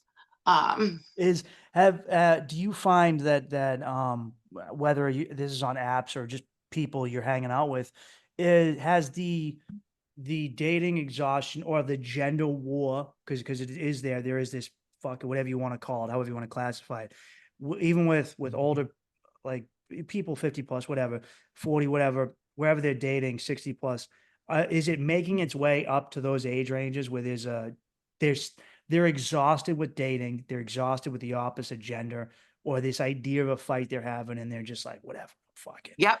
yeah, I fuck wouldn't it, they're say jaded. I wouldn't say that it's like the gender wars are getting me down. I don't think people at that age think about things that way. Yeah, for But lack of a better term. I don't know what else to what call it. people feel is a definite level of this isn't worth it. I've been out here dating. I've been doing all the right things. I've been following all the rules for dating, whether that's on apps or not, whatever rules work for you. I'm not finding a person that I'm compatible with. A lot of that is the like, obviously it's the women that want wealth, stability, not stability, but so there's a subset of women that want wealth and like power and like to be aligned with someone that has those things, to be the wife of someone or the girlfriend of someone that has those things. There are men, they tend to trend more on they want stability, loyalty. Not to say that men aren't go, and then there's the piece where they just go for the ass, right? Like you just like the this young girl, so beautiful. You just can't resist. Mhm. So they say, right? Um, I think that men are tired of women wanting a resume as part of the dating process. And I You think mean that a work resume or like a life resume or dating resume? I think it's more of like a life resume, I would Yeah. say. I talk to a lot of women and women have, I won't date someone that doesn't own his own home. Well, home ownership is Not easy. not what it used to be. Yeah. Um, and then I do see more men kind of jumping out of the dating pool completely and just saying it's not worth it. It's Mhm. hard work. It costs me money. It doesn't ever, I'm getting into maybe relationships, but they're ending after 6 or 8 months. I've introduced my kids to these people. People get really men seem to are quicker now to get gun shy. Some men, it's a struggle for very traditional men who think very traditionally to find a partner, um, a female partner that is that traditional, Mhm. that wants the man to guide and really wants to give up some control. Um, you and I have talked before about me that giving up control in a relationship is to me one of the worst. Like it's the thing I want the least. I want to have the control. I want to at least have control over myself, if not Mhm. over the whole relationship. Um, men men drop out. Women don't drop out as much. Women will No. still fucking sit. But the prince is gonna come. Yeah, the guys call it the MGTOW. Men go their own way. Um, Yeah, it's the acronym Really MGTOW. kind of sad to me because a lot of my like guy I friends think it's have gone incredibly this way. sad. Yeah, because it's like you're guaranteeing, well, you're not guaranteeing, but I've had met a lot of guys who even are now married and they're like, oh, if I get divorced, I'm done. I'm just, it's not worth it. I don't even like, as much, they'll say, as much as I like ass, it's just not worth it. Like it's I think that people who are unhappily married should not be determining what their life is going to be like post marriage mm, until they're closer to post marriage because you don't know. You mhm. don't know. I remember saying to my father when he was after him and my mom split, but he dated around, he dated a few women, and like he would just bitch and he put all these rules in place about what he wanted his next, you know, and if people didn't meet these requirements, he was like, okay, nope, on to the next. And I said, you know what I want for you? I want you to meet a woman that is the opposite of everything that you are claiming that you want.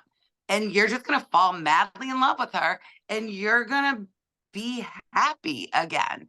And lo and behold, that's my extremely conservative father who thinks that despite the fact that his daughter is a very successful professional businesswoman in the cannabis industry that speaks on the speaking circuit and is doing a really great job. He doesn't believe pot shop should be in his neighborhood. That's how conservative this guy is, right? His wife is so liberal that she has gone to, like, remember the pink hat march, Yeah, whatever that one was? the pussy Yeah, hats. like Yeah. she was like the one that was putting the girls together for the bus trip to the women's march. They are so opposite when it comes to like their main philosophies in life. They are not allowed to speak about politics any longer. No. This My father loves this woman more than life itself. My Hmm. father does not want to live a day without this woman.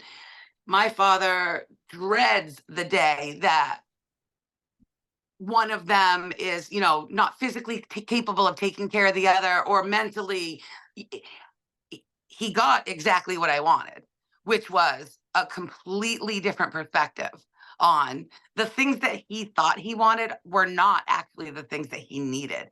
And I don't think it's fair for people that are currently married to say, when I'm single, it's unfair to your current spouse, obviously. Or But also, if I'm single, even. if it's also unfair to yourself, though. So you're gonna getting divorced is an opportunity. You get a redo. You get to change some things in your life. You get to build a life that is more about what works for you than it is about what works for us. And I don't think that's bad. Do People should be willing.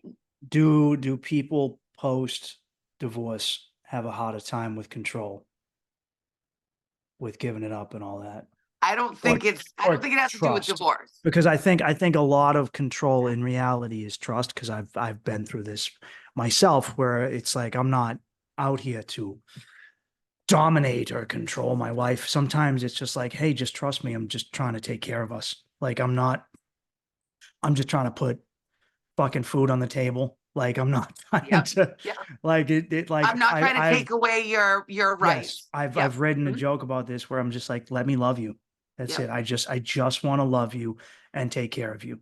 And I'm not trying to make you an invalid or make you non-sufficient so that you one day wake up and you're like, oh no, I'm stuck and I can't pay my bills and I don't know what's a fucking internet. Like I don't want any of that. I don't want you to, I don't think it's good to have a marriage where when one spouse goes away hypothetically for 2 weeks, the other one falls apart.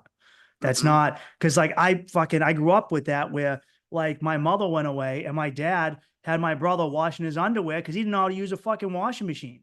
Like, he I couldn't get it.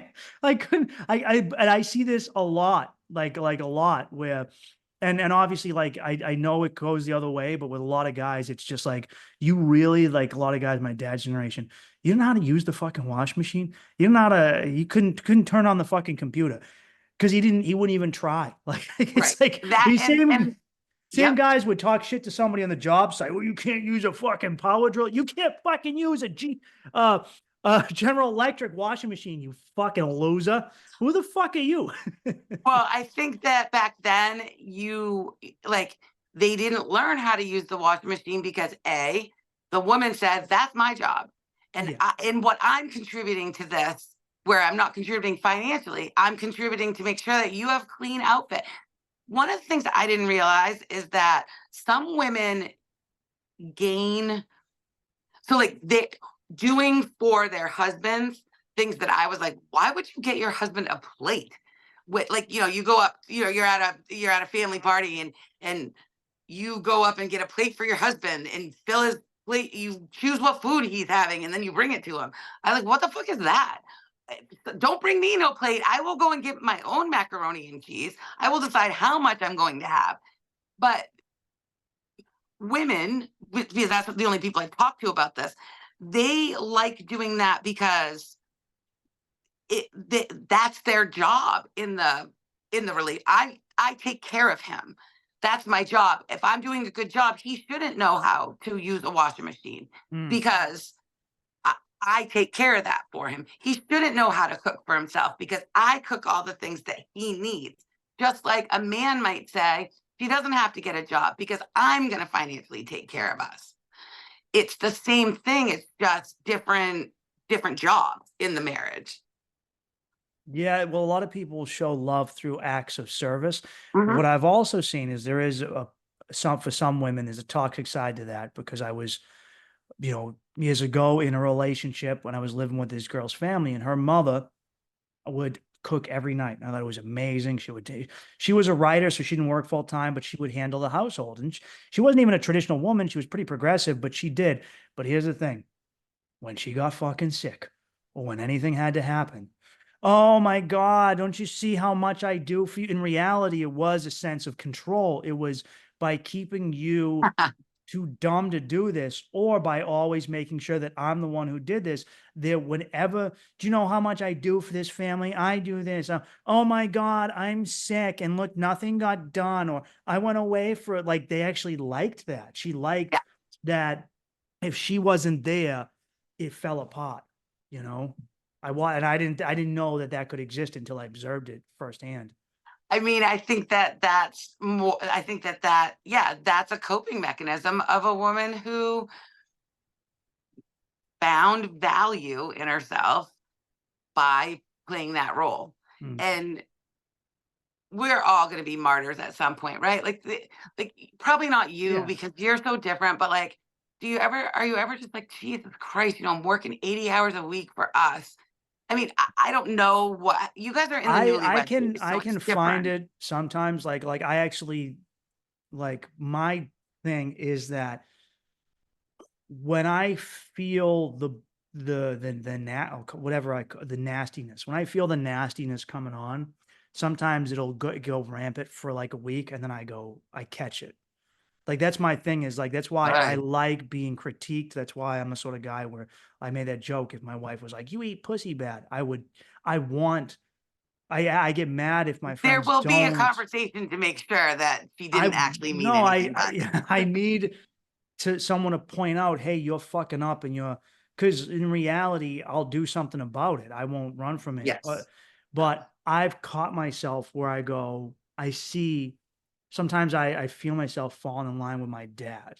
Yeah. Not like, but obviously there's a wealth to that. Not like I'm not coming home and taking my anger out on my wife and kids, but it's more of a, oh, I understand being a working class man with a family and responsibilities and feeling like you're giving life your all. And every time you reach for the fucking carrot or the ribbon, it like they just pulled away. They're like, more taxes. Hey, guess what? More money to fucking Ukraine and Israel, and fuck you. And what do you, hey, hey man, I just want to maybe get to be able to retire. I just want a little bit of the fucking dream. Just give me a hint of the American dream. I don't need it all. Just a little bit. I just don't want to die on the job. Just don't let me work and and that's why you see those guys and they're fucking angry. That's why you see the guy in the pickup truck and he's like, "Brr, brr." His back is broken and Oh, yes. he just wants to try and get by. And then, so I make sure that I do everything in my power to never bring it home. And if I do, and I am a bit cunty, I apologize. And I go, look, I'm sorry. It's like I had a few weeks where I was sleeping maybe 4 hours a night and I was a grumpy prick. I wasn't sleeping. I was in Yeah. pain. Like I was in excruciating physical pain. I hadn't slept. And I got to go, hey, I'm sorry. That's on me and it's my fault or it's my issues to deal with. But there is a sense, and I know men and women can both do this where you go, I feel unappreciated, but I don't really, I'm not really going through that, but I see it happen because I work with plenty of guys that do. They're like, I'm putting in 80 hours a week. And then, I bought my kid new fucking football gear and he just quit the team. And I'm like, well, maybe he doesn't want to be on the fucking team. And Yeah, that maybe what they really want is you to be home. Cause I don't want to be that guy who takes all that. Like I'm the guy who Mhm, will take just enough mhm. and be like, no, I'm spending time with the family. But you're only gonna be happy in a relationship if the other person is seeking someone like you and that doesn't prioritize their career, right? So Mm. like you need a person that comes at it the same way. I'm willing to give up some of the luxuries, which really aren't luxuries, but I'm willing to give up some of the luxuries for the time, for your time or her time to be building a family. That is legitimate. That is honorable, but it's also a choice. Um, I think a lot of people in like what you were talking about, like in your dad's generation, they didn't feel like they had any choice. They didn't realize that was a choice. For them, it was bring home the bacon, you're responsible for the monies, and the family social factor rises and falls on the man's job. Mm. Um, we don't well, first of all, we don't live like that anymore. But I think that your perspective would be much harder back in that day, or if you were, or if you were older. I think you are very thoughtful about. You're not saying I want to be a lazy slug. You're saying I'm going to trade out the rat race for the family time. Yeah, well, you're naturally going Well, to be a better father and husband if you're not killing yourself all the fucking time. I um, think. Well, it or depends on what you do with that time. If you just don't work and you drink the whole fucking time, then obviously no. But so if there is no question in my mind. My 15-year-old son who couldn't give me a compliment if his life depended on it. I could bring him down here right now, and I couldn't get him to go on video, but I could bring him down right here right now, and I would say, "Am I a better mother now when I have a career that fulfills me, even though I work lots of hours, even though he does suffer in some cases because of my work? I don't get to the grocery store every week, like on the same day every week that I'm supposed to because I'm working so hard. Or do you think I was a better mother when I was working a 40-hour a week job that I was unsatisfied in and married to your dad?" And he will 100% say, me as the person that I am today is a better parent. That he considers, not saying we're friends. I'm not trying to say like, oh, I made a friend with my sister. We're not friends. I'm still a mom. I still get to make the rules. But me being more fulfilled personally is a wonderful example to a young person, right? That you can chase your dreams and get them if you work hard. That's a great example. But also um, being satisfied in life. And I consider myself more satisfied than most of the people around me. And I've built this life. Everything I have in my life now is a choice that Mhm. I chose, that I work towards. Those are really important to me. And that makes me feel like a better human. And anytime I feel like a better human, I'm going to be a better mother. That's a good way of putting it. When Yeah, I see what you mean. I think having a sense of purpose and a deeper meaning, and even if you can get that from work, because if you hate what you fucking do, that's a hard way to go through life. It's tough Um, sometimes when I talk to you about this like work life balance topic because you don't love what you do. I have this exact same conversation with my wife. Trust me, Oh, she really? oh identical because she loved what she did. She loved being in human resources.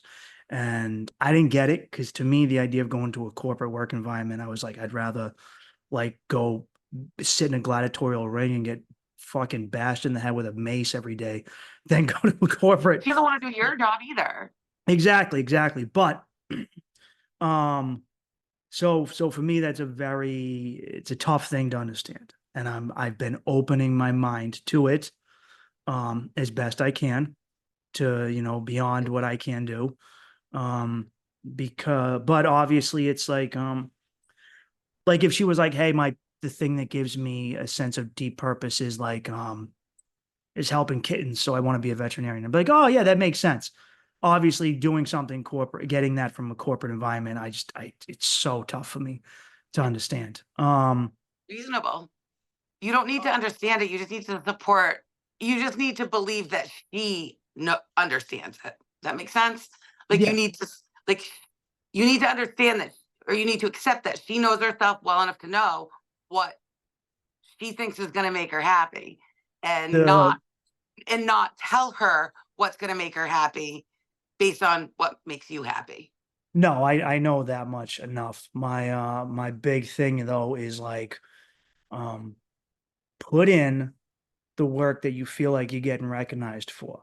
Yes. But if we're at a point where you're hammering in hours and you're not being recognized or getting what you deserve back, like then that's a different fucking ball game, Um, like with any, even if you have your dream job, if it has its limits, like if tomorrow I became, number one comedian, I was in Shane Gillis's position, it doesn't give me the right to write off my responsibilities by taking on that position.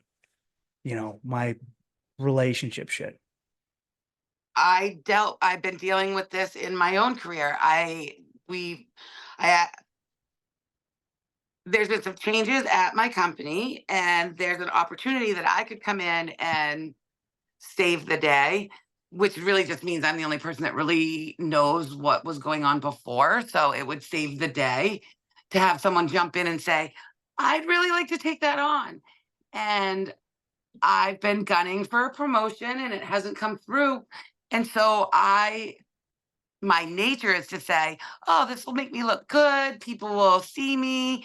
And, then I'll finally get, I'll be doing the promotion work before I get the promotion. They'll just give me the promotion. And my amazing boss counseled me and said, don't do that. Make them feel the pain.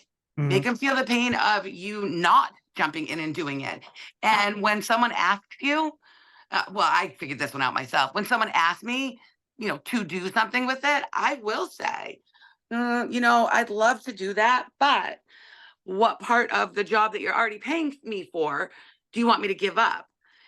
With Mhm. I get it. Like I could just take this on and I just add 5 hours to my work week, right? And I'd be a hero. Or I can hold my ground and say, maybe when you give me the promotion, you should add this as some of the responsibilities. You should, because Yeah. I'm of Well, the that's what I same did. mindset. Oh, you Yeah. did, and it worked out. Good. Well, it's unknown at this time. It Good. hasn't been resolved. I'm not Yeah. doing the work.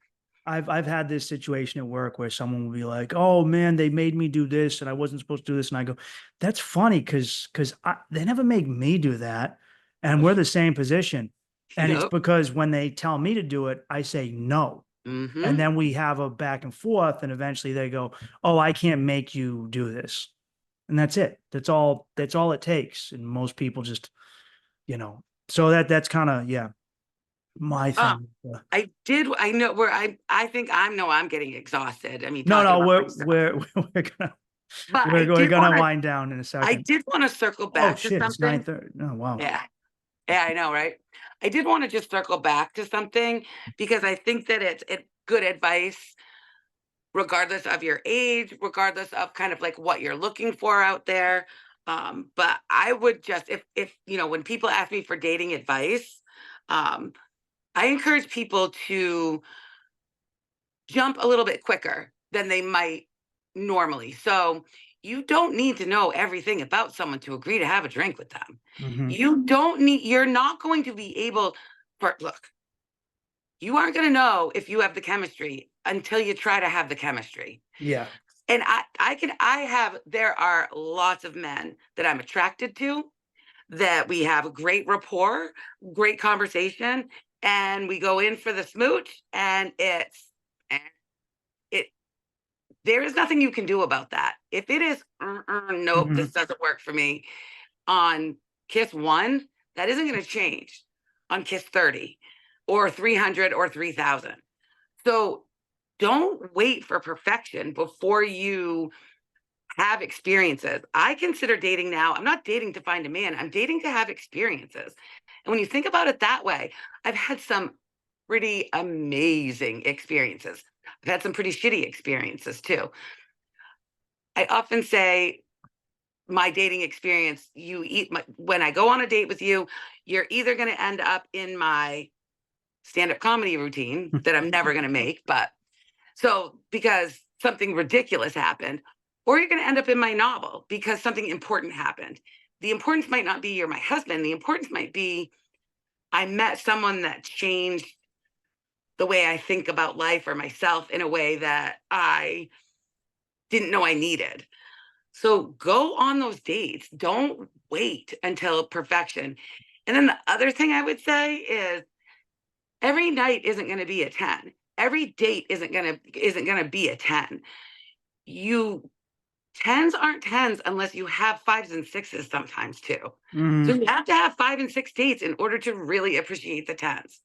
So go on the 5 and 6s. You don't know, going on a date and it not being great is not the worst thing in the world.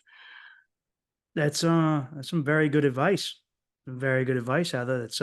And you're absolutely right. I think a lot of people stop living, and I guess I'll call them the couch people. That's a good way of putting it, because to me the idea of coming home from work every night and watching Dancing with the Stars makes me want to slip my fucking wrists. But a lot of people, that's it, and they're happy. And I used to meet these people on, like, I'd see them on the apps too. They were the women who always said, I want the gym to my Pam, the office reference. And I'm like, out, fucking out, Well, out I right can't. away. I can't.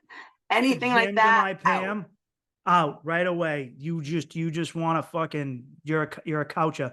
But a lot of the people go, I don't want any inconvenience or to feel even slightly uncomfortable. But Don't want any change. you're supposed to feel uncomfortable till the day you die. That's it. Like I try to make men as uncomfortable as possible at all times. it's how you that's how you get better and you grow. Also, what are you saying about getting out there? That's yeah, a lot of people get scarred.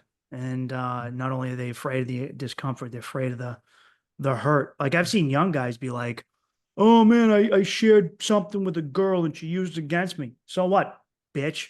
Fucking, you got hurt. What are you gonna fucking cry about it? Like, you're supposed to get hurt. Well, and are you keeping that person in your life for some reason? Because otherwise, don't assume that that's going to happen to you again. Maybe if you handle something like that appropriately and cut out the person who hurt you, Mm-hmm. you won't make the same mistake again. Also, to what you said about trying something before, I mean, I've seen this when I was on the apps, especially in New England, like, or in a very progressive area. You'd meet a girl and her profile would be, I am anarcho-syndicalist, socialist, BLM. That she would list every single gender, this, non-binary. She would list. I've seen like up to 12, and it's 12 different categories of desperately trying to tribalize themselves. And when you do that, what you're saying is you're going to need to fit all these in order for us to work. The reality is you're never going to make someone fit all of that. No, who would want? I mean, I don't. No one does. No one matches with those people, because in reality, you're not going to find a guy who matches all that. Very rarely. And even if you did, eventually you'd be like, you're kind of a bitch, and I can't handle you. So, or it'd be like, you don't often, but like, imagine if a guy put a first thing in his profile said, if you're not a MAGA girl, I'm not into oh, I you. see it all the time. Really? Guys put that Oh my up? God, constant, especially this time of year, constant. You know what? People have been losing their shit. I had a guy who even I agree with politically who was being a wine bag at work. And I was really just like, do not start. Like he was arguing with a girl with pink hair over woke stuff. And I'm like, dude, don't do that. Don't Why bother? You're why? never going to see things eye to eye. Why, if you're not Why? going to listen It's to their just perspective, why would you even have a conversation? like it's you can't control it. Go, put your vote in. That's it. That's all you can do. There's nothing beyond that. You did your fucking thing. And there you go. Like you couldn't have. I know there's no. Oh man, I should have voted harder. Like it doesn't.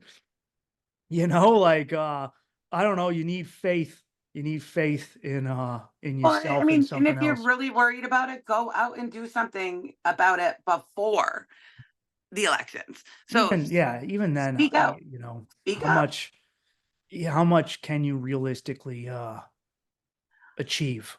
You I know. actually took this because so I volunteer a lot in my town, and I volunteer at the elections. I like being one of the people that knows how our town voted before anybody else does. And so I'm not gonna lie, that's why I do. I enjoy the voting experience. I enjoy clearly. I like the even if we don't see eye to eye with our neighbors, we're all coming out to vote, and that's like a connection. And I Mhm. like those connections. Um, I took this seminar about how to like talk to people that have different positions than you. And it was a session designed for like people who are doing like door knocking, who are going around and talking. But I do a lot of things similar to that. So I was like, I'm gonna take this. What I learned was, well, first of all, what I learned is that almost every single person in that class, all liberal, um, they couldn't not do the things that they were accusing conservatives of doing, like hyper focusing on certain people, or hyper, or not being able to accept that you're not going to change somebody else's mind. We did these exercises where you just talk, what would you say in this situation? And I'm pretty good at these things. And I started to act like a very conservative. I started to act like my sister. So I Mhm. started to use the words that she would use. And like, I felt so bad. Like, immediately, the other person would be stumped and they'd look at like the moderator and be like, okay, what do I say now? And the moderator is like, you just listen. You you just listen to you're not going, like, this isn't actually about changing people's minds. It's about giving people the opportunity to feel like they're heard, so that maybe at some point they are open to Mhm. a different perspective. No one's going to be open to a different perspective if you don't hear them first. Mm. So you've got to Well, hear them first. And I think that's really true in dating. Like, yeah, I'm going to that's listen good to you relationship first. advice. You I'm going to listen to you first. bullying somebody into thinking the way you do doesn't really work. And even if you get some semblance of it, it's not a real, it's they're waiting for the chance for something better to come along and they fuck you over. Yeah. So, And when you do stuff like that, they want to fuck you over more rather than just wanting you to, just things to change.